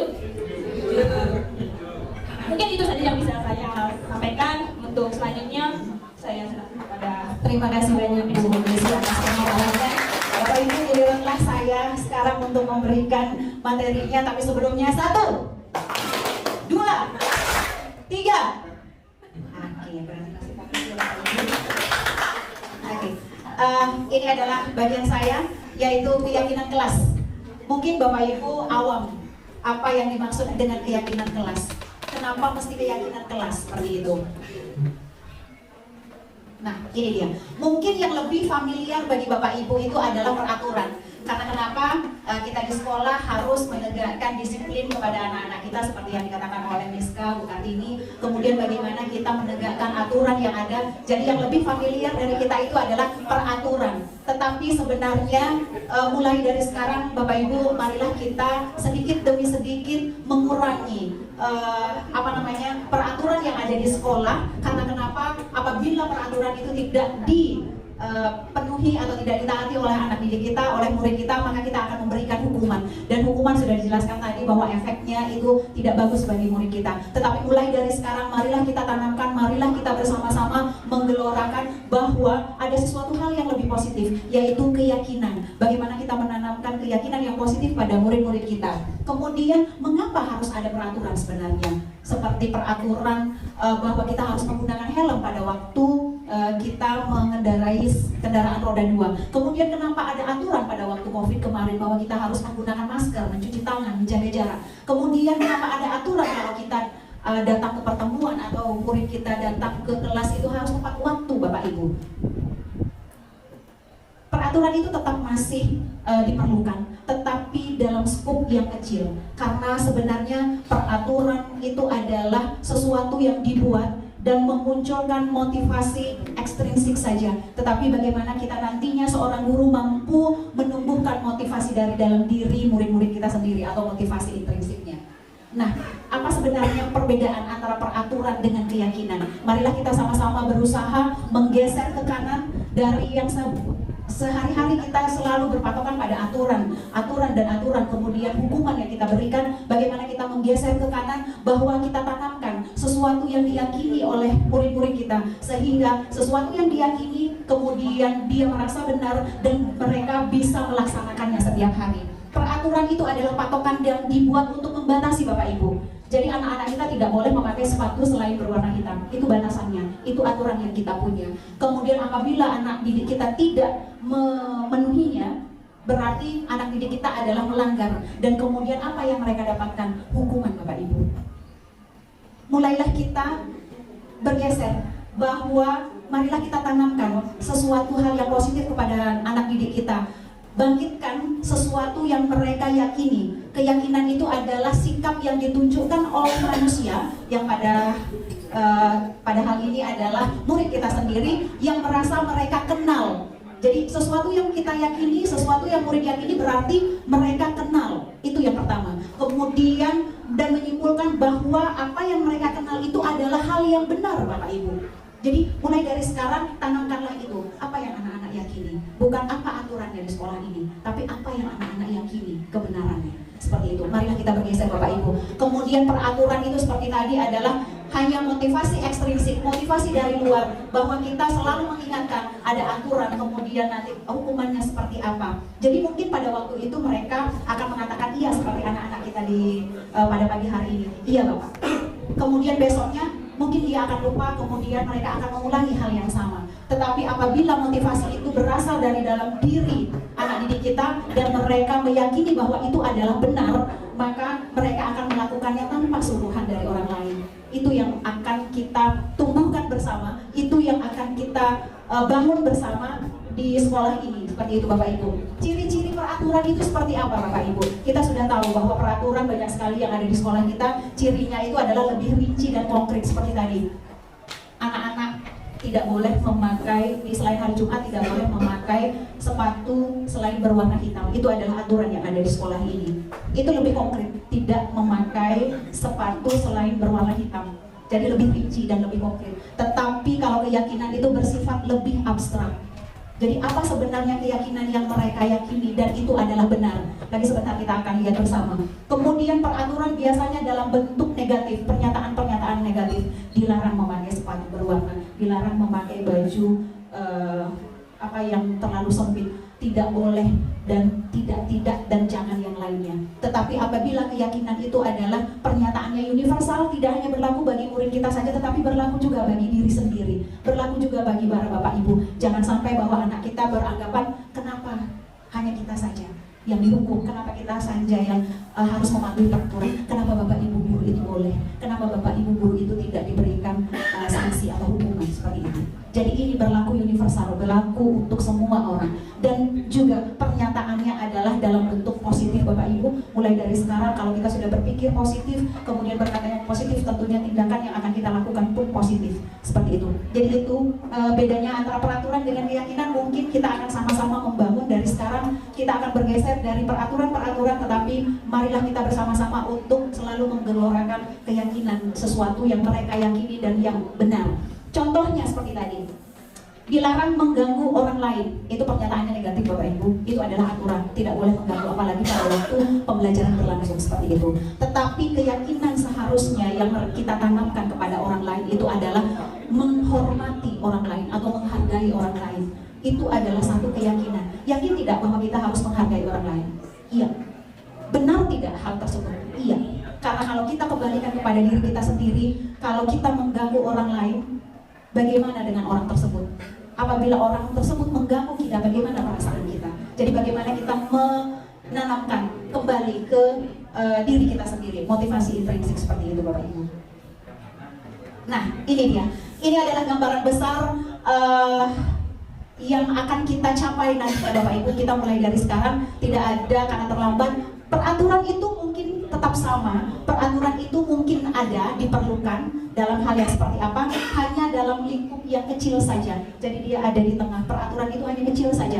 Kemudian apabila peraturan itu sudah mulai bisa kikis, nanti bagaimana kita bisa menumbuhkan keyakinan. Mungkin skup yang terkecil adalah di kelas dulu. Jadi kami telah melaksanakan pembuatan keyakinan kelas di masing-masing kelas yang kami ajar seperti itu. Bagaimana nantinya peraturan itu dikikis, kemudian kita menggelorakan keyakinan dalam skup kecil keyakinan kelas, kemudian mungkin akan berkembang lagi menjadi keyakinan sekolah seperti itu, sehingga nantinya lingkungan yang ada di SMA Negeri 2 Semarapura menjadi positif, auranya menjadi positif Bapak Ibu. Tidak lagi jangan, tidak lagi tidak boleh, tetapi mari hal-hal yang positif. Kemudian apabila lingkungan kita positif yang dimulai dari dalam diri anak-anak, diri kita sebagai tenaga pendidik dan juga kependidikan, kemudian akan berimbas kepada seluruh warga sekolah, sehingga nanti budaya positif akan bisa kita capai, sehingga diseminasi budaya positif ini pun bisa terlaksana ke seluruh stakeholder yang ada di sekolah Bapak Ibu. Nah ini dia, peraturan-peraturan itu salah satu atau beberapa contohnya Bapak Ibu. Selalu kembalikan buku ke tempatnya, dilarang hadir di sekolah 15 menit, dilarang melakukan kekerasan, dilarang lagi, kemudian gunakan masker, jangan berlari. Itu adalah contoh-contoh peraturan. Kemudian yang mana yang dimaksud dengan keyakinan? Ini dia Bapak Ibu, tanamkanlah kepada anak-anak kita bahwa kita atau mereka harus bertanggung jawab. Lebih universal ya Bapak Ibu ya, tidak konkret seperti tadi. Peraturan itu adalah konkret, rinci dia, tetapi keyakinan itu adalah lebih universal dan juga tidak berlaku kepada anak didik kita saja, tetapi kepada Bapak Ibu guru juga, bahwa kita pun harus bertanggung jawab seperti itu. kemudian ada menghormati orang lain, kemudian ada keyakinan keselamatan seperti tadi. Kan ada aturan bagaimana, kenapa kita harus menggunakan helm pada waktu mengendarai kendaraan bermotor roda 2 seperti itu ya. Jadi kalau peraturannya, mungkin peraturan kan dibuat untuk dilanggar, betul Bapak Ibu. Jadi ada stigma seperti itu di masyarakat, peraturan dibuat untuk dilanggar. Tetapi begitu kita menekankan bahwa keyakinan apa yang ada sebenarnya di sana, ternyata keyakinan yang ada itu adalah keselamatan. Kalau keselamatan itu sudah diyakini dan itu benar, tidak disuruh pun kita pasti akan menggunakan helm pada waktu kita mengendarai sepeda motor roda 2, walaupun jaraknya hanya beberapa meter saja dari sekolah, seperti itu Bapak Ibu. Kemudian ada kesehatan juga seperti tadi, menggunakan masker. Mungkin ada beberapa Bapak Ibu guru yang masih menggunakan masker karena kondisi yang tidak memungkinkan. Kemudian saya yakin bahwa apabila saya dengan kondisi yang tidak memungkinkan, kemudian saya berinteraksi dengan orang lain, dan itu akan mengganggu kesehatan orang lain. Jadi tanpa disuruh pun. Tetapi kalau kemarin itu adalah aturan, kita harus menggunakan masker, kemanapun kita harus menggunakan masker. Tetapi yang ini adalah keyakinan. Saya karena merasa sehat, saya tidak menggunakan masker. Seperti itu Bapak Ibu. Kemudian ada keamanan juga dan lain sebagainya. Jadi inilah yang akan kita himbau, inilah yang akan kita tumbuhkan kepada anak didik kita, apa yang dimaksud dengan keyakinan. Kemudian untuk khusus di keyakinan kelas, setelah selesai presentasi dari ke-10 rekan kami CGP Angkatan 7, akan kami tayangkan beberapa contoh keyakinan kelas yang sudah kami bangun dengan anak-anak di kelas kami. Nah, itu dia bagian saya Bapak Ibu untuk keyakinan kelas hari ini, dan terima kasih atas perhatiannya. Dan saya kembalikan untuk presentasi selanjutnya dari Ibu Kadek Novi Aryati dengan kebutuhan dasar manusia. Silakan.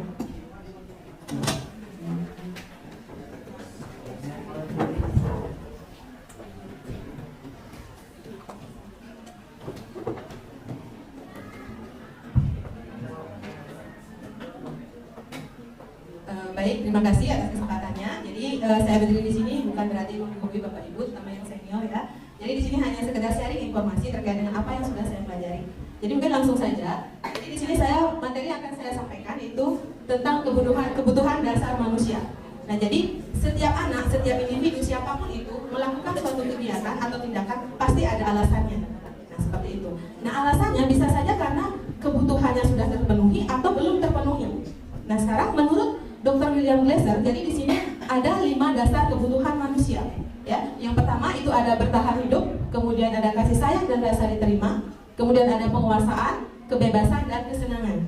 Nah, apa itu? Oke, bisa diperhatikan. Jadi kebutuhan dasar manusia kita bisa lihat dari kebutuhan untuk bertahan hidup atau survival. Jadi di sini kebutuhan yang bersifat fisiologis bisa meliputi kesehatan, rumah, makanan, seperti itu. Nah, jadi dalam kelas juga kita harus perhatikan 5 kebutuhan dasar ini untuk setiap anak. Jadi mungkin bisa penerapannya ya, kalau di kelas itu misalkan ada jam yang mendapat jam 45 gitu ya, kan timpang dengan jam istirahat ya, diharapkan atau saya sarankan mungkin sebaiknya biarkan anak istirahat dulu, karena nanti takutnya kebutuhan ini tidak bisa kita penuhi ya. Bisa saja siswanya sudah lapar gitu, tapi kita paksa untuk lanjut materi walaupun kita sudah sepakat ya. Kadang-kadang kita sepakat itu yang menyampaikan setuju hanya beberapa orang saja, bisa saja di dalam hatinya dia keberatan seperti itu ya. Jadi itu kebutuhan dasar yang pertama. Kemudian kita lihat dari kasih sayang, rasa diterima atau love and belonging. Jadi di sini kebutuhan yang bersifat psikologis, jadi tetap terhubung dengan orang lain, teman, keluarga, pasangan, dan juga guru. Jadi di sini adanya perhatian. Jadi seseorang bisa berbuat menyimpang itu bisa saja karena kurang perhatian. Ya, jadi diharapkan untuk guru itu bisa bagaimana kita bisa memperhatikan seluruh siswanya. Jadi tidak hanya siswa yang pintar-pintar saja yang kita perhatikan. Seperti itu. Kemudian terkait dengan kebutuhan yang ketiga yaitu penguasaan atau kebutuhan atas pengakuan kemampuannya atau power. Nah, jadi di sini kebutuhan yang berhubungan dengan kekuatan untuk mencapai sesuatu, menjadi terampil atau kompeten, kemudian diakui prestasinya. Jadi ini terlihat dari kebutuhan terkait dengan penguasaan mungkin secara akademik seperti itu. Nah, kemudian yang keempat ada kebebasan, yaitu kebutuhan akan pilihan atau disebut dengan freedom. Jadi di sini kebutuhan akan kemandirian, memiliki pilihan. Nah, ini mungkin yang tantangan besar bagi kita ya, di mana saat proses pembelajaran, bagaimana kita bisa menciptakan bahwa siswa itu merasa bebas. Jadi dia bebas untuk memilih. Ya, jadi bebas untuk memilih, terutama terkait dengan pembelajaran. Kadang-kadang kita terlalu monoton dalam belajar, jadi siswa itu bosan. Nah, jadi kebutuhan ini tidak terpenuhi. Jadi sekali lagi, setiap ada perilaku-perilaku yang menyimpang, kita balik lagi apakah ada kebutuhan dasar itu yang belum bisa atau belum berhasil kita penuhi kepada siswa. Nah, kemudian Yang terakhir itu terkait dengan kesenangan atau kebutuhan akan merasa senang atau fun. Nah, jadi di sini kebutuhan untuk mencari kesenangan, bermain, tertawa. Nah, mungkin di kelas juga kadang-kadang anak-anak ketika kita menjelaskan, anak-anak tersebut bermain seperti itu. Nah, itu berarti kebutuhan terhadap kesenangannya tidak terpenuhi. Jadi sebagai guru, tantangan kita adalah bagaimana dalam proses pembelajaran bisa membuat siswa itu menyenangkan seperti itu. Jadi anak-anak belajar untuk bahagia di dalam kelas. Ya. Jadi ini juga tantangan bagi saya, bagi kita semua, bagaimana menciptakan proses pembelajaran yang tidak hanya monoton, membosankan, tetapi juga harus menyenangkan. Nah, itu tantangan bagi kita semua ya. Nah, kemudian terkait dengan kebutuhan dasar manusia ini, jadi bagaimana sekarang kita mengidentifikasi dalam proses pembelajaran? Nah, salah satunya itu dengan melakukan apa, Pak Ibu? Tes apa? Iya, betul. Tes diagnostis. Jadi diagnostik. Jadi kita bisa mendiagnosa apa saja yang mereka butuhkan, apa saja yang kurang, gitu ya. Sehingga itu bisa kita cover dalam proses pembelajaran. Yang nantinya ada pembelajaran berdasarkan kebutuhan yang sering kita sebut dengan pembelajaran apa? Ya, betul. Pembelajaran diferensiasi, betul sekali ya. Jadi pembelajaran yang bisa mengakomodir seluruh kebutuhan dasar manusia.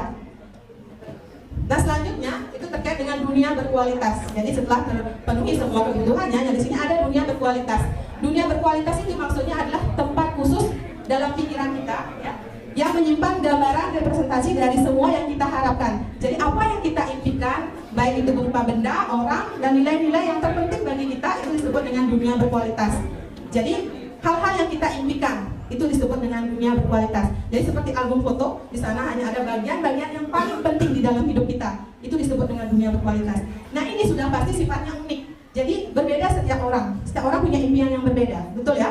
Jadi impian setiap orang berbeda. Nah, itu disebut dengan dunia berkualitas.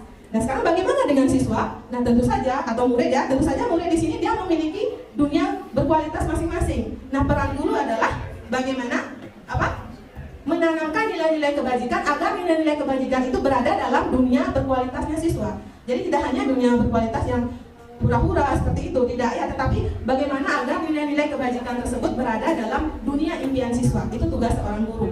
Oke, jadi itu paparan dari materi saya. Untuk seterusnya akan dilanjutkan oleh Pak Agus Mahadi. Silakan Pak Agus langsung saja kepada materinya.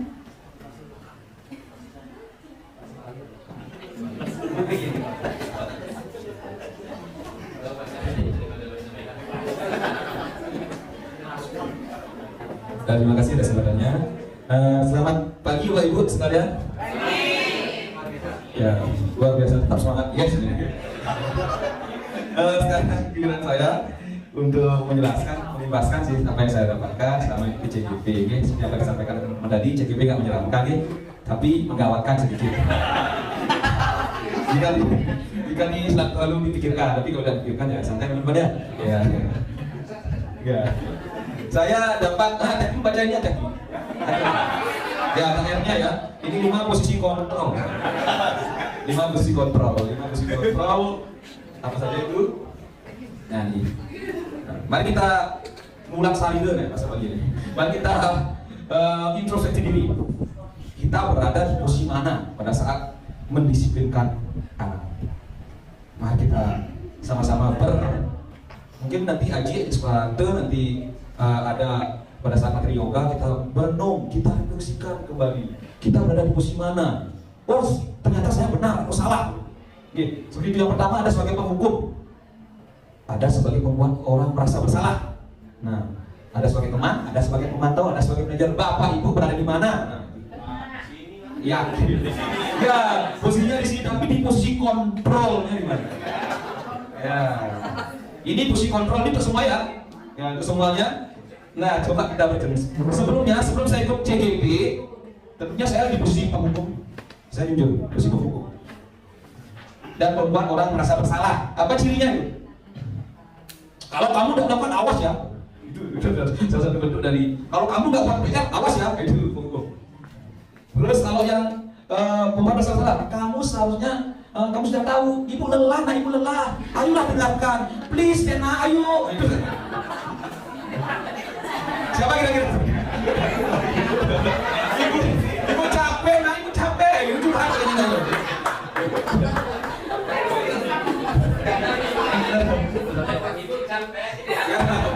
Terus saya dengan kode-kode dia.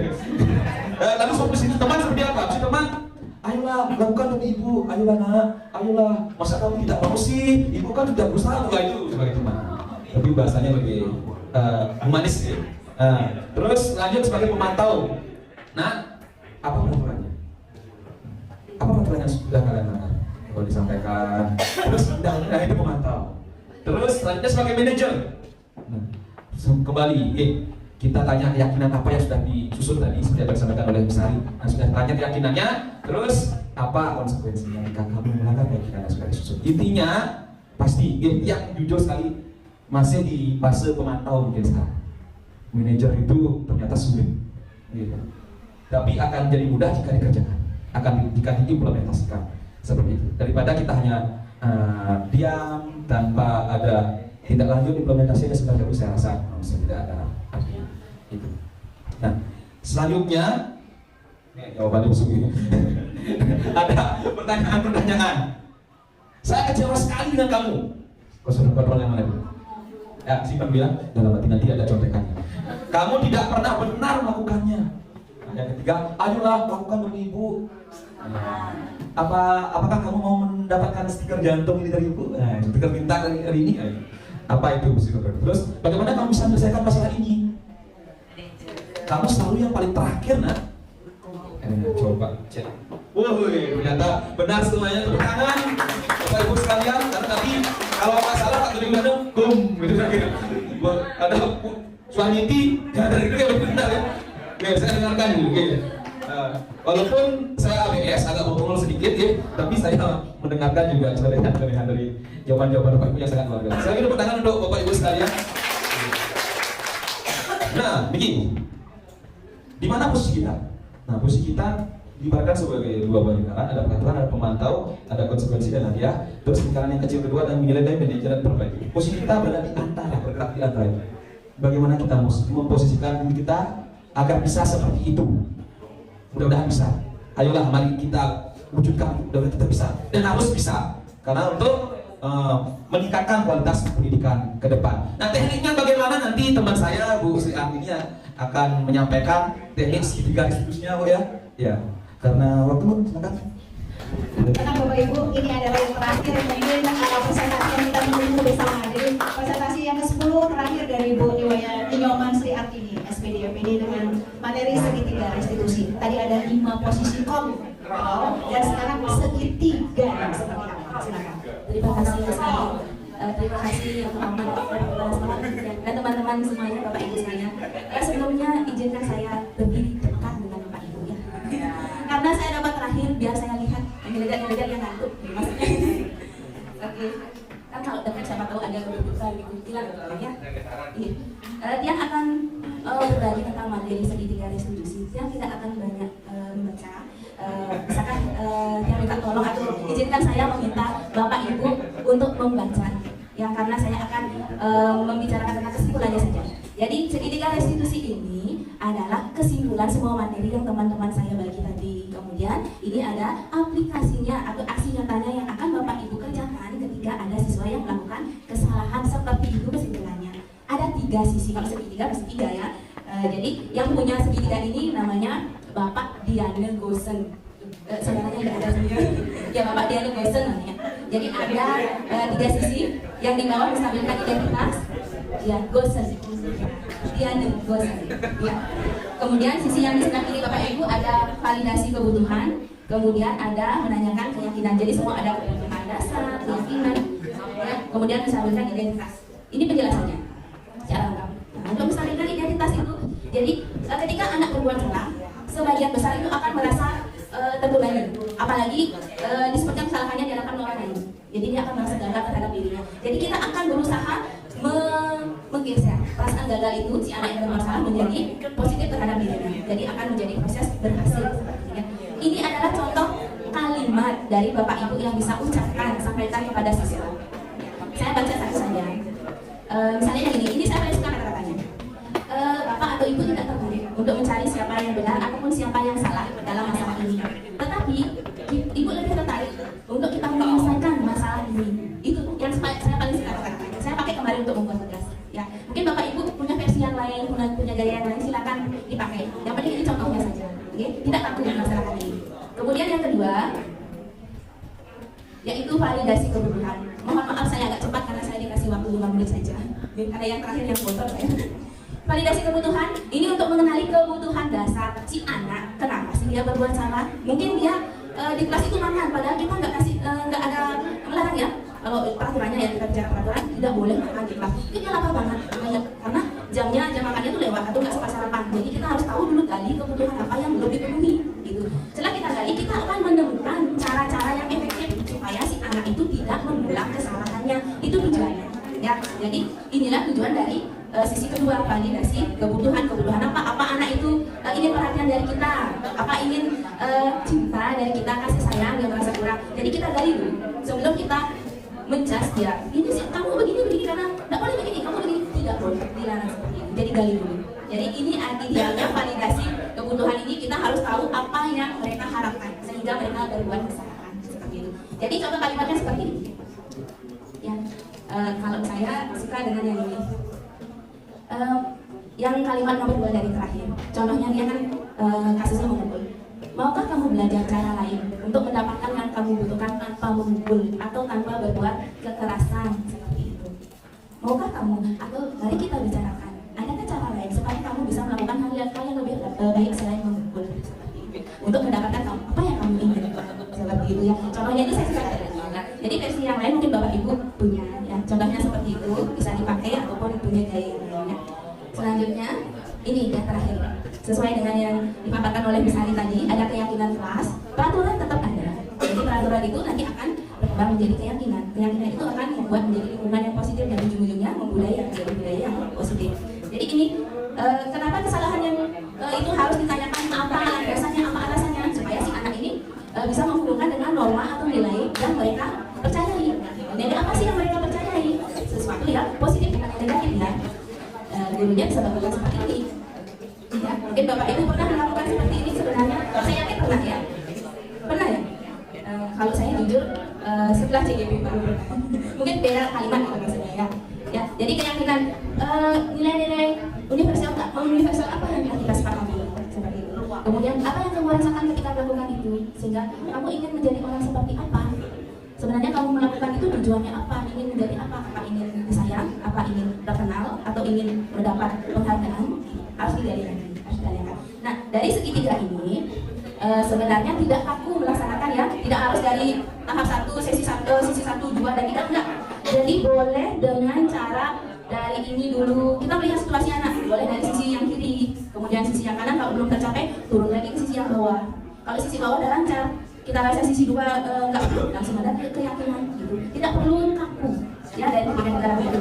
Dan Bapak Ibu banyak sudah melakukan hal seperti ini walaupun belum tahu teori segitiga restitusi. Nah, ketika merasa mandek atau merasa macet ya, kita melakukan segitiga restitusinya. Ini ada contoh kalimat intervensi untuk si anak supaya anak itu tidak melebar lagi ke hal yang lain, supaya fokus lagi kita mencapai ke keyakinan ya. Ini ada contoh-contoh kalimatnya. Jadi saya berharap Bapak Ibu bisa membacanya. Jika tidak cukup waktu membaca, kami akan berikan slide ini kepada Bapak Ibu di nasihat PPT-nya ya, karena waktunya terbatas. Bisa Bapak Ibu saya lanjutkan? Terima kasih. Niki, kesimpulannya bisa dibaca. Jadi kesimpulannya, segitiga restitusi ini tidak serta-merta seperti surat sing salabing saksiat jadi enggak. Ini perlu waktu dan proses yang tidak sebentar dan perlu kerjasama dari semua warga sekolah, tidak memandang PNS sampai PNS semuanya, sampai Ibu Nur juga, sampai Pak Sapam juga semuanya ya, juga dari orang tua juga semuanya. Jadi kita harapkan kita saling rangkul untuk mencapai ya semuanya. Sampai Bandung, saya lega kalau sudah sampai Bandung. Ya, ke pasar Galiran membeli cumi. Cakep.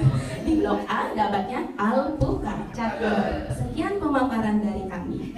Semoga bisa bermanfaat. Terima kasih telah menutup presentasi kita pada pagi hari ini. Tetapi mohon bersabar dulu Bapak Ibu sebentar saja, bahwa kami akan sharing sedikit mengenai penerapan budaya positif, terutamanya keyakinan kelas yang telah kami lakukan masing-masing di kelas yang berbeda.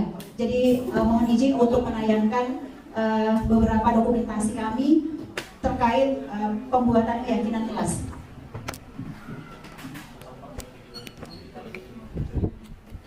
Oke, ini adalah budaya positif membuat keyakinan kelas yang dilakukan oleh Bapak Adi. Kemudian lanjut Pak Adi. Nah, ini saya sendiri, saya berkolaborasi dengan wali kelasnya juga untuk meyakinkan bahwa apa yang kita buat itu telah diketahui oleh wali dan juga anak didik yang ada di kelas. Jadi ini dia keyakinan kelas dan sudah tertempel di dinding kelas anak-anak untuk dapat memudahkan mereka mengingatnya kembali. Mari kita selalu ingatkan. Selanjutnya, ini dari Bu Niwayan Desiari SPD. Nah, ternyata kita masuk atau mengikuti program guru penggerak ini menjadi sangat kreatif Bapak Ibu. Tidak hanya murid saja yang belajar, tetapi kita pun belajar. Program guru penggerak ini menjadi sangat kreatif Bapak Ibu. Tidak hanya murid saja yang belajar, tetapi kita pun belajar. Terima kasih sharingnya Ibu Dai Langsmi, mentor kami semua, bahwa dari yang tidak bisa kami menjadi bisa, dari yang tidak kreatif kami menjadi kreatif. Seperti inilah apa yang telah kita buat, yaitu dari yang PowerPoint, tetapi sekarang sudah meningkat sedikit menjadi Canva. Mungkin Bu Desi ada yang ingin disampaikan untuk pembuatan keyakinan kelasnya. Terima kasih untuk di bagian saya. Saya membuat sebuah keyakinan kelas dengan menempelkannya di pohon keyakinan. Jadi kita buat di bagian di pohon keyakinannya. Saya lakukan di kelas 11 MIPA 6. Di kegiatan pertama saya menyampaikan pada siswa tujuan dari pembuatan keyakinan kelasnya, lalu akan ditempelkan di pohon keyakinan ketika sudah disimpulkan atau dari beberapa keyakinan dari dari masing-masing itu jadikan satu, itu akan disimpulkan terus ditempelkan di pohon keyakinannya. Untuk yang kedua, mereka sedang menuliskan keyakinan kelas yang mereka yakini dan akan jadi mereka sedang menuliskan keyakinan kelas sesuai dengan nilai-nilai kebajikan yang sudah saya sampaikan seperti itu. Terus kegiatan yang ketiga, mereka menempelkannya di bagian di papan tulis tersebut. Setelah itu di bagian keempatnya, nah setelah ini ada spasinya saya tidak sampaikan karena di sana saya bersama anak-anak itu menyepakati bagian mana yang sama itu akan dijadikan satu seperti itu. Setelah itu baru ditempelkan di pohon keyakinannya dan dibacakan oleh salah satu temannya. Nah yang terakhir, kegiatan yang kelima, ya keyakinan kelasnya sudah disepakati dan akan dilakukan di pembelajaran berikutnya seperti itu. Dan diyakini untuk bersama. Terima kasih. Terima kasih Bu Desi. Kami lanjutkan lagi untuk keyakinan kelas yang lain adalah budaya positif menyusun keyakinan kelas oleh Bapak Fernandus Erika. Ini dia. Ada di kelas 10 berapa Bapak? 11? Oh 12 IPS. Gitu. Lanjut lagi, ini adalah ya Bu Wiriwayuni. Nah ini dia beberapa dokumentasi yang sudah dilakukan pembentukan keyakinan kelasnya. Nah ini dia, salam dan bahagia. Kemudian selanjutnya ini ada Bu Niwaya Kartini, beberapa dokumentasi yang dilakukan pembentukan keyakinan kelas dan hasilnya ini Bapak Ibu. Keyakinan kelas yang sudah terbentuk itu ada satu, bekerja sama dan saling menghargai. Itu adalah sesuatu yang diyakini bersama, kemudian sesuatu yang positif. Mari kita selalu ingatkan kepada anak kita untuk dua, bertanggung jawab. Bertanggung jawab itu yang seperti apa? Sangat universal dan tidak hanya berlaku pada murid tetapi pada guru juga. Sama-sama kita bertanggung jawab dan memiliki komitmen yang tinggi. Memiliki komitmen yang tinggi untuk belajar bagi murid, memiliki komitmen yang tinggi bagi kita untuk mengajar putra-putri kita seperti itu. Terima kasih. Selanjutnya ada dokumentasi pembuatan keyakinan kelas dari, nah ini dari siapa ya? Iya, dari Bu Nopi Ariati. Nah itu dia, ibunya sudah terlihat, sudah. Kemudian mungkin akan di, tidak ada di 12 IPA 3. Kemudian selanjutnya ada budaya positif keyakinan kelas dari Bapak Ganteng Safri. Ya. Terima kasih Bapak sudah ikut budaya kita memakai pakaian adat kami di 12 MIPA 6. Selanjutnya, nah ini dia Bu Sri, kita masih bersama Bu Sri ada di kelas 10D. Mungkin nanti bersama wali kita akan kembali gelorakan di 10D. Kemudian, nah ini dia keyakinan kelas yang telah dihasilkan.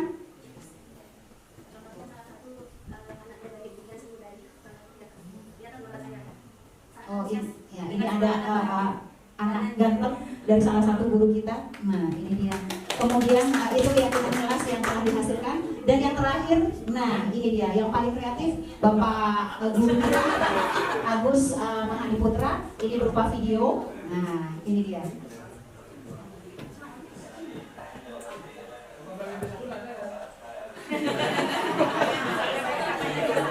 Mohon izin Bapak, mungkin ada Bapak Ibu yang mengajar di 12 BD1. Kebetulan nggak ada. Mudah-mudahan di CGP selanjutnya yang akan 8 akan ada dan kita bisa membuat ya. Iya, betul.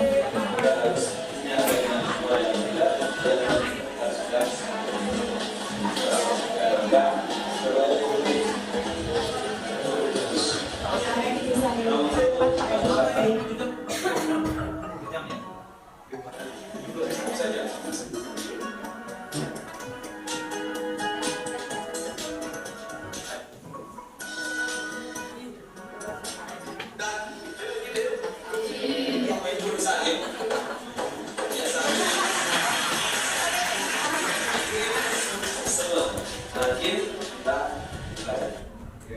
Ya, terima kasih dan berikan kesempatan yang mulia kepada kita semua. Bapak Ibu guru hebat semuanya, tidak ada yang bisa kami sampaikan selain ucapan terima kasih yang sebesar-besarnya atas dukungan, motivasi yang Bapak Ibu berikan. Apalah artinya kami hanya bersepuluh dari CGP Angkatan 7 tanpa dukungan Bapak Ibu semuanya, stakeholder sekolah yang ada di SMA Negeri 2 Semarapura. Terima kasih sekali lagi bahwa program kami, aksi nyata yang harus kami lakukan telah berjalan dengan baik dan lancar. Kemudian mudah-mudahan apa yang menjadi tujuan kita hari ini dapat kita implementasikan kembali nanti di kelas, kemudian di sekolah kita bersama. Dan nantinya budaya positif itu akan menjadi suatu budaya yang ada di sekolah kita. Tidak hanya di sekolah, tetapi juga akan menjadi motivasi kita, tidak hanya siswa, dan kita akan bawa kemana-mana. Seperti apa budaya positif yang kita miliki, seperti itulah kita bertingkah laku di masyarakat, dan seperti itulah kita berlaku, bertindak setiap harinya. Sekali lagi Bapak Ibu, terima kasih yang sebesar-besarnya atas kehadiran Bapak Ibu untuk mengikuti kegiatan kita pada pagi hari ini. Saya tutup kegiatan pada pagi hari ini dengan ucapan Parama Santi, Om Santi, Santi, Santi, Om. Aja di depan sudah ada kertas manila 2G. Nanti tulis keyakinan apa yang kalian inginkan terkait dengan pelajaran kembali. Nanti sana kita ingin apa yang kalian inginkan pada saat kalian melakukan proses pembelajaran kembali. Di sini Bapak akan kumpulkan, kalian menempel di depan. Setelah itu Bapak saring, Bapak taruh di sini untuk kita sepakati bersama. Iraga baca punya saran-saran kita sepakati bersama. Kita negara demokrasi deh, kan jadi gurunya harus kamu harus punya, kita harus punya keyakinan bersama dalam belajar. Keyakinan itu harus kita sepakati bersama. Sekarang akan bagikan, mudah-mudahan cukup. Rasanya cukup bisa terus. Nah, untuk bangku selatan satu saja, tuliskan keyakinan. Contoh, tidak menyontek saat ulangan, datang tepat waktu. Misalkan, contoh lain, izin jika ke belakang. Itu kan, itu langsung gitu. Silakan, ini satu aja yang kalian anggap penting. Saya itu tempel. Dimulai dari besok, sekarang bisa.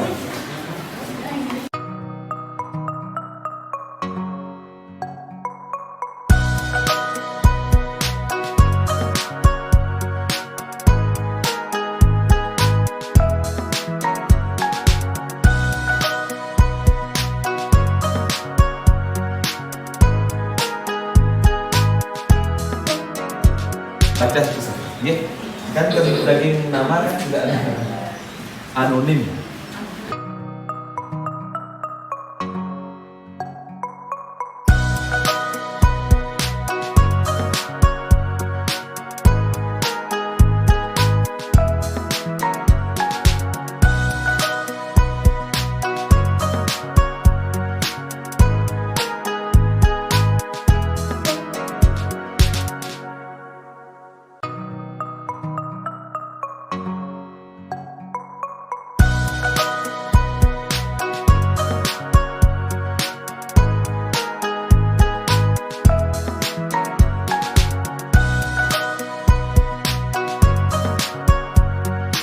apa yang menjadi keyakinan kalian kita sepakati bersama menjadi kesepakatan kelas. Ya, mengerti? Mengerti? Sudah deal lagi deal? Tak bentuk di sana. Ya, salah. Ini sama. Makin kita belajar.